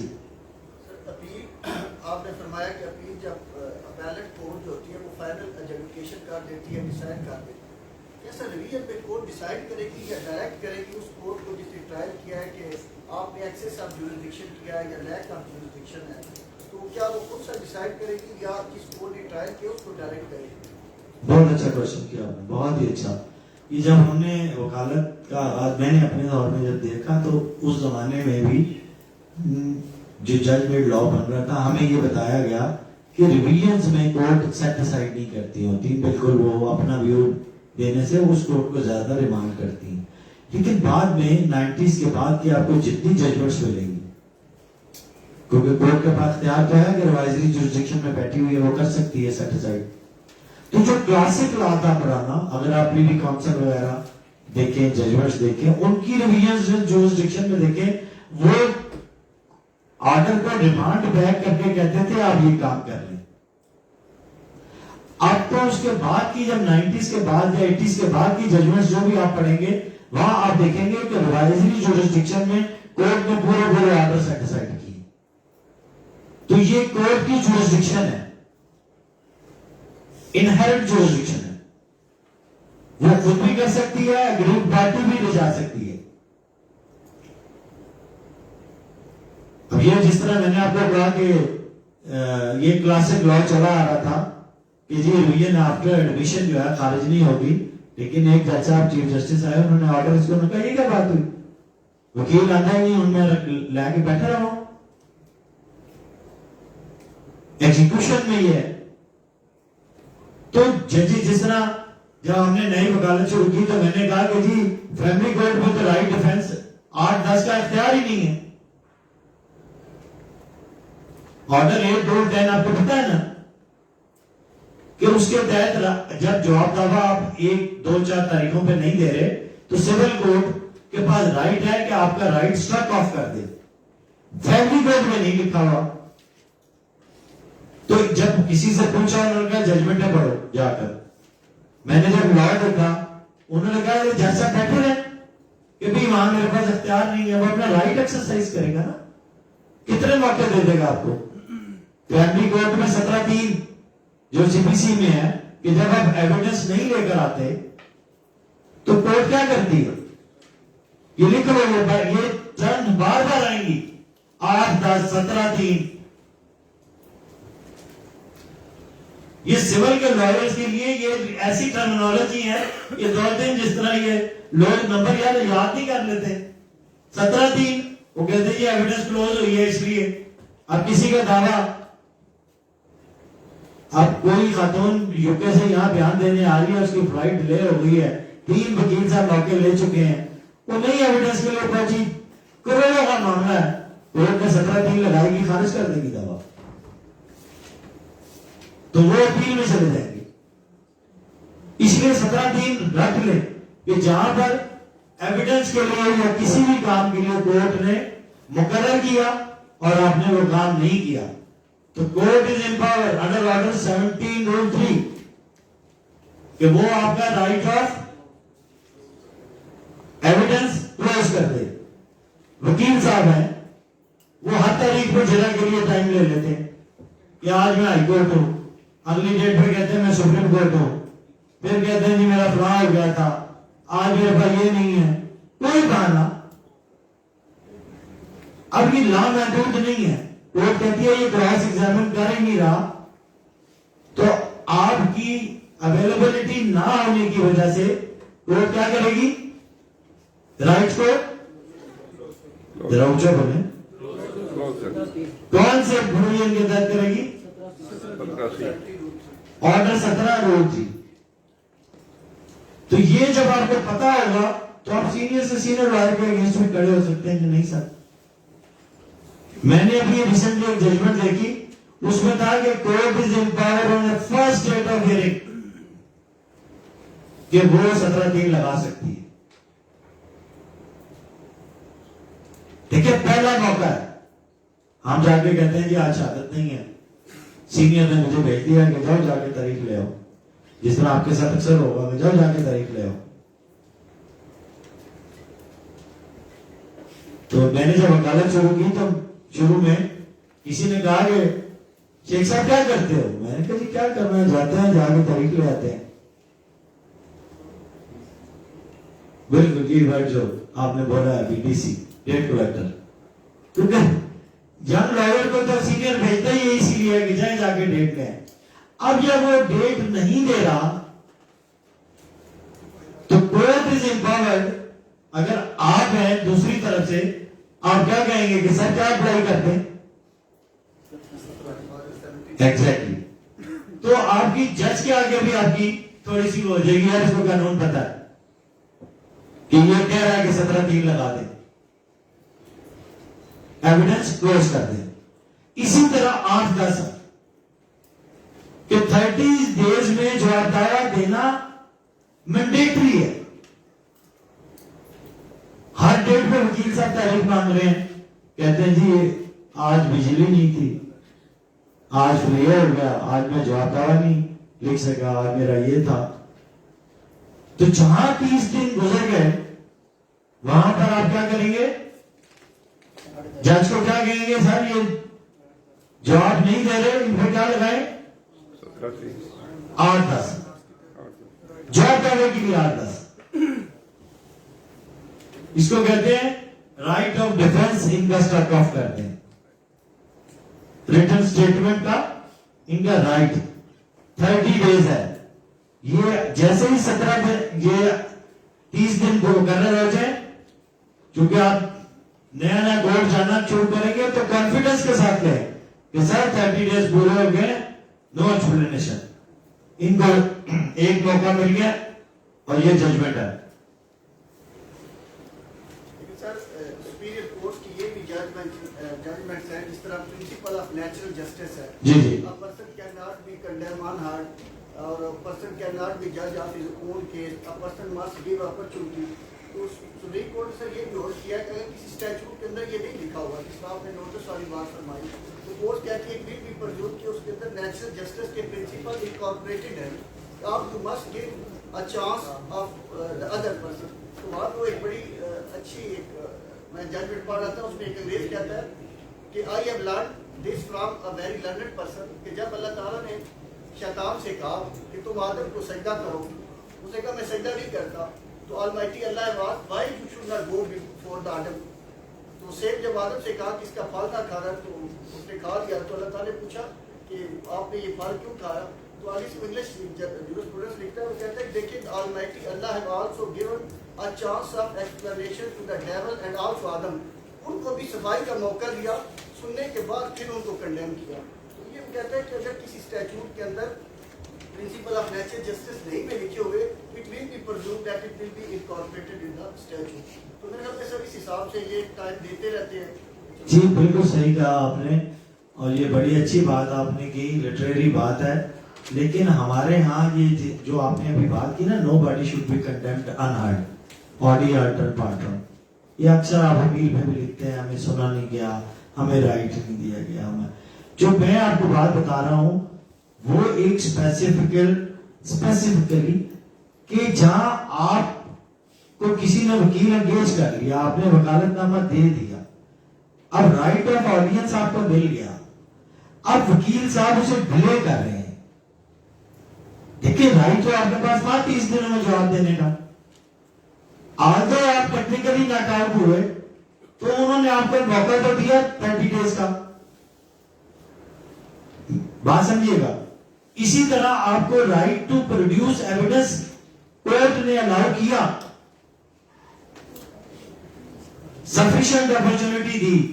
जिस तरह आपने मिसाल दी कि अल्लाह ताला ने शैतान को भी और आदम को भी, दोनों से, तो राइट तो आपको दिया, लेकिन अनलिमिटेड राइट नहीं होना चाहिए। जो आपको बताने का मकसद यह है, दीवानी केसेस को कहते हैं, सिविल को, तो ये क्यों यहां पर 30-30, 50-50 साल केस फैसले नहीं होते? Very unfortunate. क्योंकि जब हम कहते हैं कि जी आज ये केस में मैं देख रहा था कि उन्होंने कहा जी 25 अपॉर्चुनिटी फॉर लास्ट आपको आर्गुमेंट्स की मिल चुकी है। आप देखें जो दूसरी साइड है उसका क्या राइट जाएगा? लोग क्यों कोर्ट्स में आने से राइट्स तो मिलते हैं, लेकिन हम उनको बर वक्त नहीं। अब कानून में लिखा हुआ है कि 4 महीने के अंदर फैमिली केस का फैसला कर दिया जाए।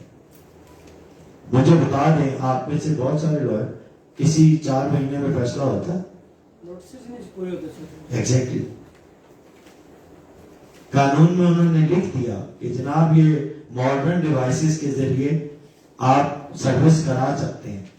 व्हाट्सएप पे डबल क्लिक आ जाता है ना, कितनी कोर्स है जो उसको फॉलो करें। देखिए ऑर्डर 10, आप में से जो भी जज बन जाए तो मेरी उससे रिक्वेस्ट होगी, सिविल को अगर जज बने तो ऑर्डर 10 जरूर पढ़े। मेरा डोमेन दूसरा था, वरना अगर सिविल कोर्ट में आपको बताता कि किस किस चीजों को आप सिर्फ सेक्शन ऑर्डर 10 ही पढ़ लें कि स्टेटमेंट जो आपने लेनी है before framing the issues, party को खड़ा करके पूछ रहे हैं, आपको सारी कंट्रोवर्सी पता चल जाती है, पार्टी इसको सुन ले।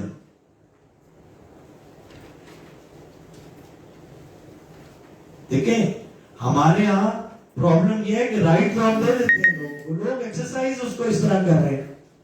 आप लॉ में लेजिस्लेशन करें ना कि जिस तरह 2 मौके मिलेंगे जो आप दावे के कोई देता है, आपको एविडेंस के 2 मौके मिलेंगे, आप देखें कैसे फैसले होते हैं। राइट आपके पास होता है, वो एक्सरसाइज नहीं करते। जब आप प्रैक्टिस में अल्लाह ताला आपको जब आ गए आप देखेंगे यहां पर कई आप फाइलें उठाएंगे, आपको 100 अपॉर्चुनिटीज नजर आएंगी एविडेंस की। इवन एक जजमेंट ऐसी थी, मैंने हर जगह अप्लाई की कि जी लास्ट डेट पर मुखालिफ पार्टी ने इतराज नहीं किया था जब हमने डेट ली थी, इसलिए 17/3 नहीं लग सकता, और हर दफा मैं वो जजमेंट देकर तारीख ले जाता था।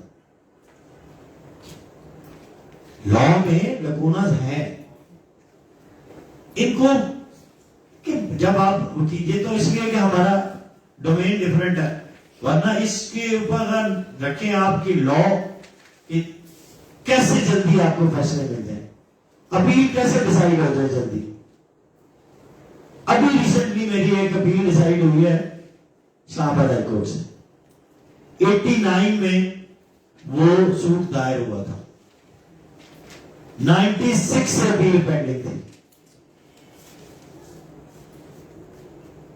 मुझे अच्छी तरह याद है वो जिनकी अपील थी, छोटी सी बच्ची थी, बाद में खुद बैरिस्टर हो गई, अभी वो बैरिस्टर हुए फिर को काफी अर्सा हो गया, उनकी अपील थी, केस था अभी रिसेंटली डिसाइड हुआ। अब ये आप देख लेंगे हमारे यहाँ ढले कितना अपील में, अपील आप दायर कर दें।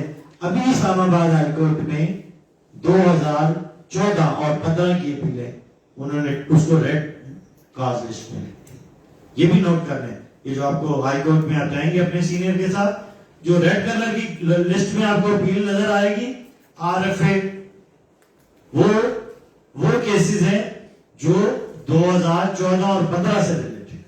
आज हम 2023 में खड़े हैं। ये रेगुलर फर्स्ट अपील की बात कर रहा हूं। अभी उन्होंने सुप्रीम कोर्ट जाना है, इसी तरह पंजाब में आप वहां पर रेड लिस्ट का एक चीफ जस्टिस आए, उन्होंने पंजाब में इंट्रोड्यूस करवा दिया निजाम।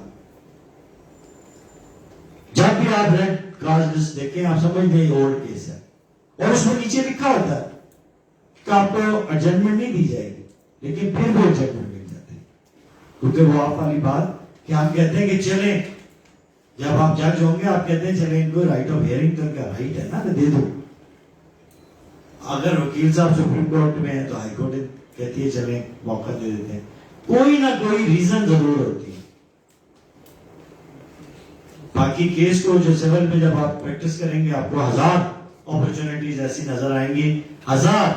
मैं ये आपको ये नहीं कह रहा कि आप अप्लाई करें, लेकिन मैंने यहाँ एक वकील साहब को देखा, आपने बात पूछी ना, वो हर दावा दायर करते हैं, स्टे लेते हैं, साथ ही अमेंडमेंट की दरखास्त दे देते हैं। अब आप बताएं कि जैसे अमेंडमेंट की दरखास्त आएगी दावे में, स्टे तो चल रहा है ना, वो जवाब आने के लिए हो जाएगा। अब वो मेन स्टे तो वही रह गया, वो अमेंडमेंट में चला गया, अब वो अमेंडमेंट में ही साल पूरा गुजर जाता है, वो स्टे ले जाते हैं। अब ये टेक्निक्स है, क्या करेंगे आप इससे? या तो हो ना कि कहीं आप ये लिख दें कि जी सिविल अपील जो है ये इतने दिनों में फैसला है, कहीं नहीं लिखा हो। हमारी हाईकोर्ट बहुत विजिलेंट है, उन्होंने बहुत दफा कहा कि जी जल्दी फैसले हों, फैमिली मैटर्स के जल्दी फैसले हों। अब कई दफा ये एक नई सी बात बता रहा हूं जो मुझे बाद में बता, राइट जब आप अपील में गए हुए हैं सिविल में, और कोई भी ये समझती है कि मैं रिमांड कोई एक इशू ऐसा आ गया है, क्योंकि मुझे नया पता चला था काफी अर्सा पहले, तो मैंने कहा आपसे भी शेयर कर लूं, तो वो अपील अपने पास रख लेती है, एक इशू पर रिमांड कर देती है। मतलब नीचे इश्यूज तो पता है ना आप लोगों को, या इश्यूज का कंसेप्ट है सबको? हल्की सी हाँ हुई। इस रॉ में से पहले बताएं, फिर इससे पूछते हैं, फिर इससे पूछते हैं कौन से ऑर्डर के तहत इश्यूज फ्रेम होते हैं। इस पहले ये वाली कौन सा ऑर्डर है जो कहता है कि इश्यूज फ्रेम करें? इश्यू होते क्या है पहले ये बता दें, आप इधर आते हैं। ऑर्डर 14। अब ये बता देंगे कि इश्यूज जो होते हैं एक दफा फ्रेम हो जाए तो क्या दोबारा फ्रेम हो सकते हैं? ये वाले जी हो सकते। Order 14 rule 5 reframing of issues. अच्छा सिविल लॉयर वो है जो अपनी मर्जी के इशू फ्रेम कराए। इसमें मैं आपको कहूंगा कि आप बदमाशी भी करें कि जी मैंने अपनी मर्जी का, ये कंट्रोवर्सी है, इस पे मेरे पास एविडेंस मौजूद है, ये इशू मैंने फ्रेम कराना है और ये एविडेंस पेश करनी है और इस तरह मैंने अपना केस अपने हक में कराना है। जिस आदमी को इशू समझ आ गए सिविल में मार नहीं पाएगा वो, याद रखिएगा। तो ऑर्डर 14 को एक नजर देख लीजिएगा, और अगर कोर्ट इनकार कर दे तो फॉरेन रीजनल जुरिस्डिक्शन में चले जाएं कि मेन कंट्रोवर्सी ये है। और जब भी आप किसी केस में एंगेज हो और दरमियान में एंगेज हो तो जरूर इश्यूज को निकाल के क्रॉस एग्जामिनेशन से पहले भी इश्यूज को जरूर देखें। जिस वकील ने ये अपनी हैबिट बना ली, और याद रखें, अभी मैंने क्योंकि मुझे रह गया आपको बताना कि जब आप अपील में ग्राउंड ऑफ अपील्स बना रहे हो तो सब इश्यूज के बारे में लिखें जो आपके हक में नहीं हुआ। अगर आपने छोड़ दिया फिर आपको दोबारा राइट नहीं देगा। हर इशू को चैलेंज करेंगे जो आपके खिलाफ है, हर इशू को। एक तो इश्यूज पता होने चाहिए। इश्यूज क्या होते हैं? वेदर से शुरू होता है कि बताते हैं कि whether he is entitled to specific performance of agreement dated so and so. Dependent कहता है कि नो ही हैज ब्रीच्ड, तो वो इधर से देखता है, जज दोनों चीजों को सामने रखता है, रीडिंग्स को सामने रख के इशू फ्रेम किए जाते हैं। पॉइंट ऑफ कंट्रोवर्सीज क्या है बिटवीन द पार्टीज,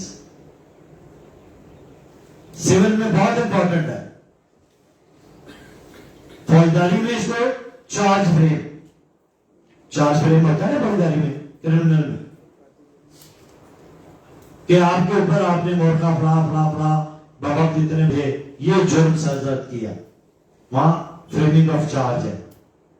यहां प्लेंटिफ एंड डिफेंडेंट की प्लीडिंग से जो चीज पॉइंट ऑफ कंट्रोवर्सी निकलती है उसको क्या बोलते हैं? इश्यूज आप। और इसके 7 दिनों के अंदर क्या करना होता है? वेरी गुड, लिस्ट ऑफ, जरा ऊंचा बोले, लिस्ट ऑफ विटनेसेस देनी होती है। सिविल में ये सीख लें। इश्यूज के साथ क्या है? 7 दिनों के अंदर अंदर जब जज ने फ्रेम कर दिए, आपने क्या करना है? विजिलेंट रहना है। जिस तरह यहां बैठे हैं ऐसे नहीं रहना, विजिलेंट रहना है। कान ऐसे,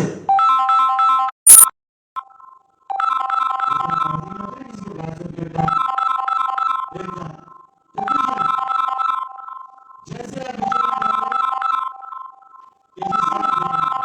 आपने लिस्ट ऑफ विटनेसेस अपने तमाम बयान के नाम लेकर सबमिट करवा के करना है।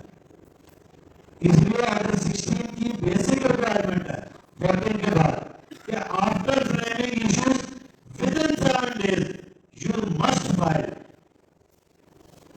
List of witnesses. एक डिफरेंस है फैमिली कोर्ट में, वो कौन बताएगा?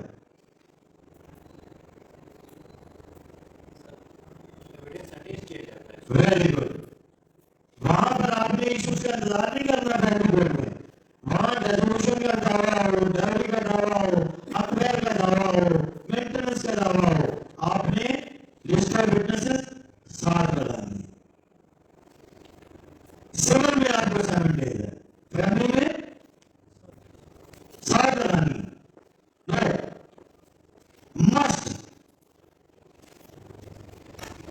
ये छोटी छोटी सी बातें हैं जो अगर आप नहीं करेंगे, सपोज आपने लिस्ट साथ नहीं लगाई, आपको राइट नहीं मिला, ठीक है, फिर आप दरखास्त दे सकते हैं फैमिली में भी और सिविल में भी। लेकिन अगर आपकी दरखास्त टर्न डाउन हो गई, फिर आप निगरानी में जाएंगे और फैमिली में रिट में जाएंगे, क्योंकि वहां इंटरनल ऑर्डर के खिलाफ अपील आई नहीं करती, रिव्यू और निगरानी तो आई नहीं फैमिली में, सिविल में आप। तो इसलिए सिविल में विजिलेंट रहना जरूरी है कि जब भी आपने दावा दायर करना है तो आपको प्रोसीडिंग्स जो आपकी वो आपने फाइल में देखा होगा लिखा होता है, उसमें अगर कोई इशू रह गया है तो आप एपीलेट कोर्ट में भी दरखास्त दे सकते हैं। ऑर्डर 41 कहता है कि जी ये इशू इंपॉर्टेंट था, ये फ्रेम ही नहीं हुआ, इस ग्राउंड पर नया इशू फ्रेम करके केस को रिमांड करते हैं। अक्सर क्लाइंट आपके पास आएंगे कि सर केस रिमांड करवा दें, तो आपने ये देखना है कि क्या कोई इशू रह तो नहीं गया जो लोअर कोर्ट ने डिसाइड ही नहीं किया। इसीलिए जब भी अपील ड्राफ्ट करें, एक एतराज लीगली मस्ट लिखें कि ऑर्डर 20 रूल 5 के तहत तमाम इश्यूज डिस्कस ही नहीं हुए। क्या ऑर्डर 20 रूल क्या है? ये ऑर्डर 20 किसको डील करता है, किसको पता? जजमेंट एंड डिक्री को। इसलिए ये ग्राउंड तो मस्ट लिख लें अपने पास, तो कुछ लिखने को होगा ये जरूर लिख दें कि जी जज साहब ने ऑर्डर 20 रूल 5 के तहत तमाम इशू, क्यों? क्योंकि जज के ऊपर लाजमी है कि हर इशू को वो एड्रेस करें। हमारे यहां मोस्टली होता यह है कि सिविल जज साहबान एक इशू को इंपॉर्टेंस देते हुए बाकी इश्यूज को छोड़ देते हैं, जिस तरह whether he is entitled to specific performance of agreement dated so and so, ठीक है जी, ओपीओ। अब नीचे है whether suit is filed within time, whether suit is barred under the law, whether, अब ये बाकी इश्यूज हैं। लेकिन वो पहले इशू को एड्रेस करके कहते हैं कि जनाब ये एंटाइटलमेंट की बात ही नहीं है, पहला खारिज, बाकी नीचे इश्यूज को लिखते हैं कि इनको लिखने की जरूरत ही नहीं है क्योंकि ये एग्रीमेंट अप्रूव नहीं कर सका, तो वो लिमिटेशन को बार बार लॉ को जो नीचे बाकी इश्यूज हैं उनको छोड़ जाते हैं। तो आपके पास ग्राउंड्स बड़ी अच्छी बन जाएगी। वो कौन से लॉ के तहत बनेगी? ऑर्डर रूल 5 के तहत। कोई ज्यादा वोट तो नहीं कर रहे हैं भाई, ये लिख लीजिएगा, कोई बता दीजिएगा, पास हो जाएगा, मुझे नहीं पता कितना टाइम।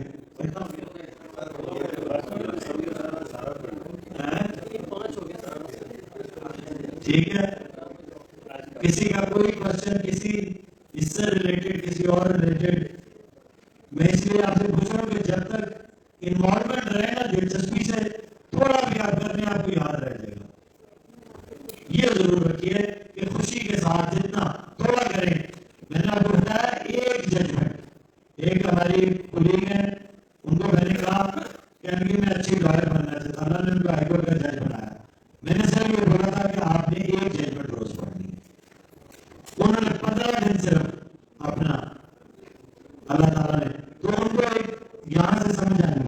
आज तमाम साथियों से मेरी रिक्वेस्ट है कि एक जजमेंट जरूर, चाहे 200 की है, पेल की है, फिल्म की है, किसी टॉपिक पे जो आपका इंटरेस्ट है, 489F है, कोई है, किसी भी सब्जेक्ट पे 96 के ऊपर आपको जजमेंट मिल जाएंगी, 114 पे मिल जाएंगी, 115 पे जजमेंट्स मिल जाएंगी, कहां पे जुरिस्डिक्शन है, रिव्यू हुई है, एक जजमेंट जरूर पढ़ लें किसी भी टॉपिक पे, आप बेस्ट लॉयर बन जाएंगे। आपको इन चीजों पे दोबारा करने की जरूरत नहीं, जो मैं लिख के लाया था तो बातें नहीं करने वैसे जी।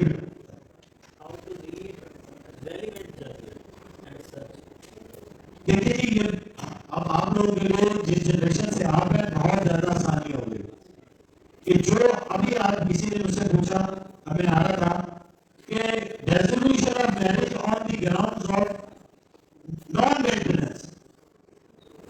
मैं यहाँ रास्ते में था, मुझे बुखार है, तबीयत ठीक नहीं थी, लेकिन मैंने अपनी ड्यूटी यहाँ आना था, बस था, मैंने काफी सारी स्ट्रेप्सल्स ली, खाई, 2-4 पैराडोल ली, तो मैंने कहा मैं लेक्चर दे लूंगा जितना मेरा खड़ा होने का, और तो बैठ जाऊंगा। तो मैंने एक लाइब्रेरियन को कहा कि ये आप जजमेंट निकाल देंगे? आप यकीन करें, मेरे मोबाइल में उसने 20 जजमेंट भेजी। आप सिर्फ और सिर्फ ये जो लॉ साइट्स है, ये या नहीं है तो आपके पास ये किसी भी टॉपिक में आर्बिट्रेशन है, आप निकाल लें, आर्बिट्रेशन में जाए, 1 मिनट में जजमेंट आपको मिलेगी। नॉन मेंटेनेंस है, खुला है। 2 केसेस में टोटल पाकिस्तान में खुला रिफ्यूज हुई है, वो जजमेंट डाले, दोनों जजमेंट सामने आए। जब आप जवाब दावा लिखे हो, दोनों जजमेंट साथ लिखे कि क्यों ये टाइटल नहीं है खुला लेने की। अगर आपने जजमेंट पढ़ी होगी, आपकी प्रीडिंग्स इतनी अच्छी होगी, बेटा कोई बंदा आपको डिफीट नहीं दे सकेगा। याद रखें, ये बड़े गुर की बात बता रहा हूं कि जब जवाब दावा लिखे, 2 जजमेंट साथ निकाले और उनके जो एतराजात किसी ने देखिए ऊपर तक आई है,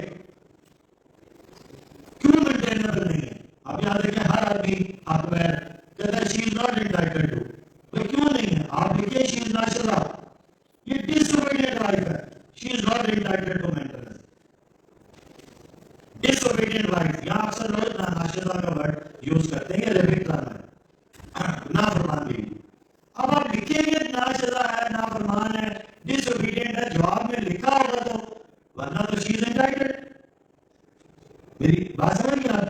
हाथ में अब किसी को पता ही ना हो कि मुअज्जल क्या है, मुअज्जल क्या है। अब जिस तरह बाहर से बच्चे पढ़ के आए, अभी तो ड्राइवर और जो प्रॉम्प्ट है, अब इन्होंने जजमेंट पढ़ी होगी प्रॉम्प्ट क्या है, फिर आप देखिए जो जिन्होंने उर्दू में क्या पता है कि इंदर तरफ निकाहनामा फिर होता है, या कितने लोगों को पता है कि निकाहनामा में क्या चीज है। अब यह है कि निकाहनामा एक दफा सामने रखकर किसी के साथ, मेरा यूट्यूब पे पड़े भी हुए हैं लेक्चर 1-2, तो टीवी में मैं देता था, तो वहां पर उधर आप एक तरफ पढ़ तो हैं, राइट ऑफ 18 क्या है, ये जो 18 में राइट ऑफ डाइवोर्स दिया आपने, जहां दिया वो अनकंडीशनल है। वो लड़की से फिर आप बोला वो चीज वो थोड़ा नहीं मांगेगी, वो अपने आप को खुद डाइवोर्स दे देगी। अब आपने जजमेंट देखनी है तो आप जाएंगे कि क्या आप कह रहे हैं कि आपका क्लाइंट कह रहे हैं मेरे से तो 50 तोले सोना ले गई है, तो जब उसने राइट ऑफ डाइवोर्स दिया था उस टाइम उसको किसी ने मशवरा नहीं किया। राइट ऑफ डाइवोर्स सारे दे देते हैं, जितने पढ़े लिखे लोग क्या कहते हैं, लड़की कहती है मुझे राइट ऑफ डाइवोर्स दो, वहां वो रिटर्न नहीं करेगी वो।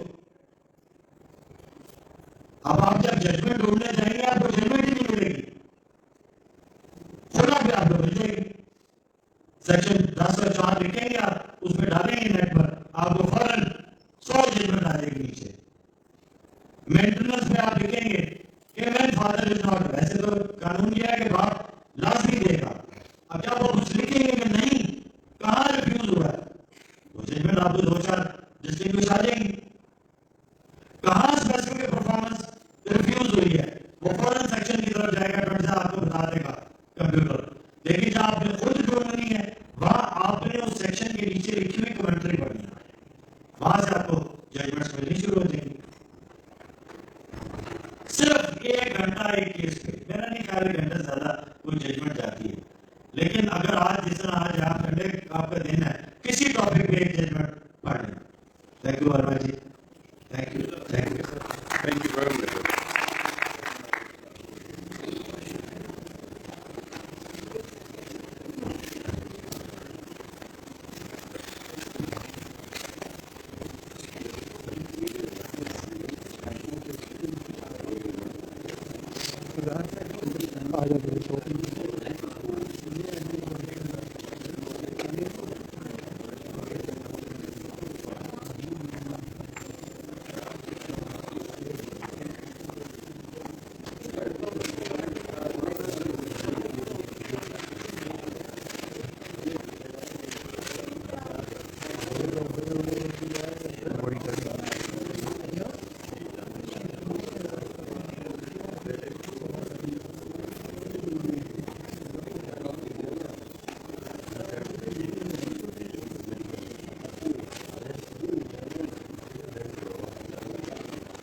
पर कड़ाल पै गई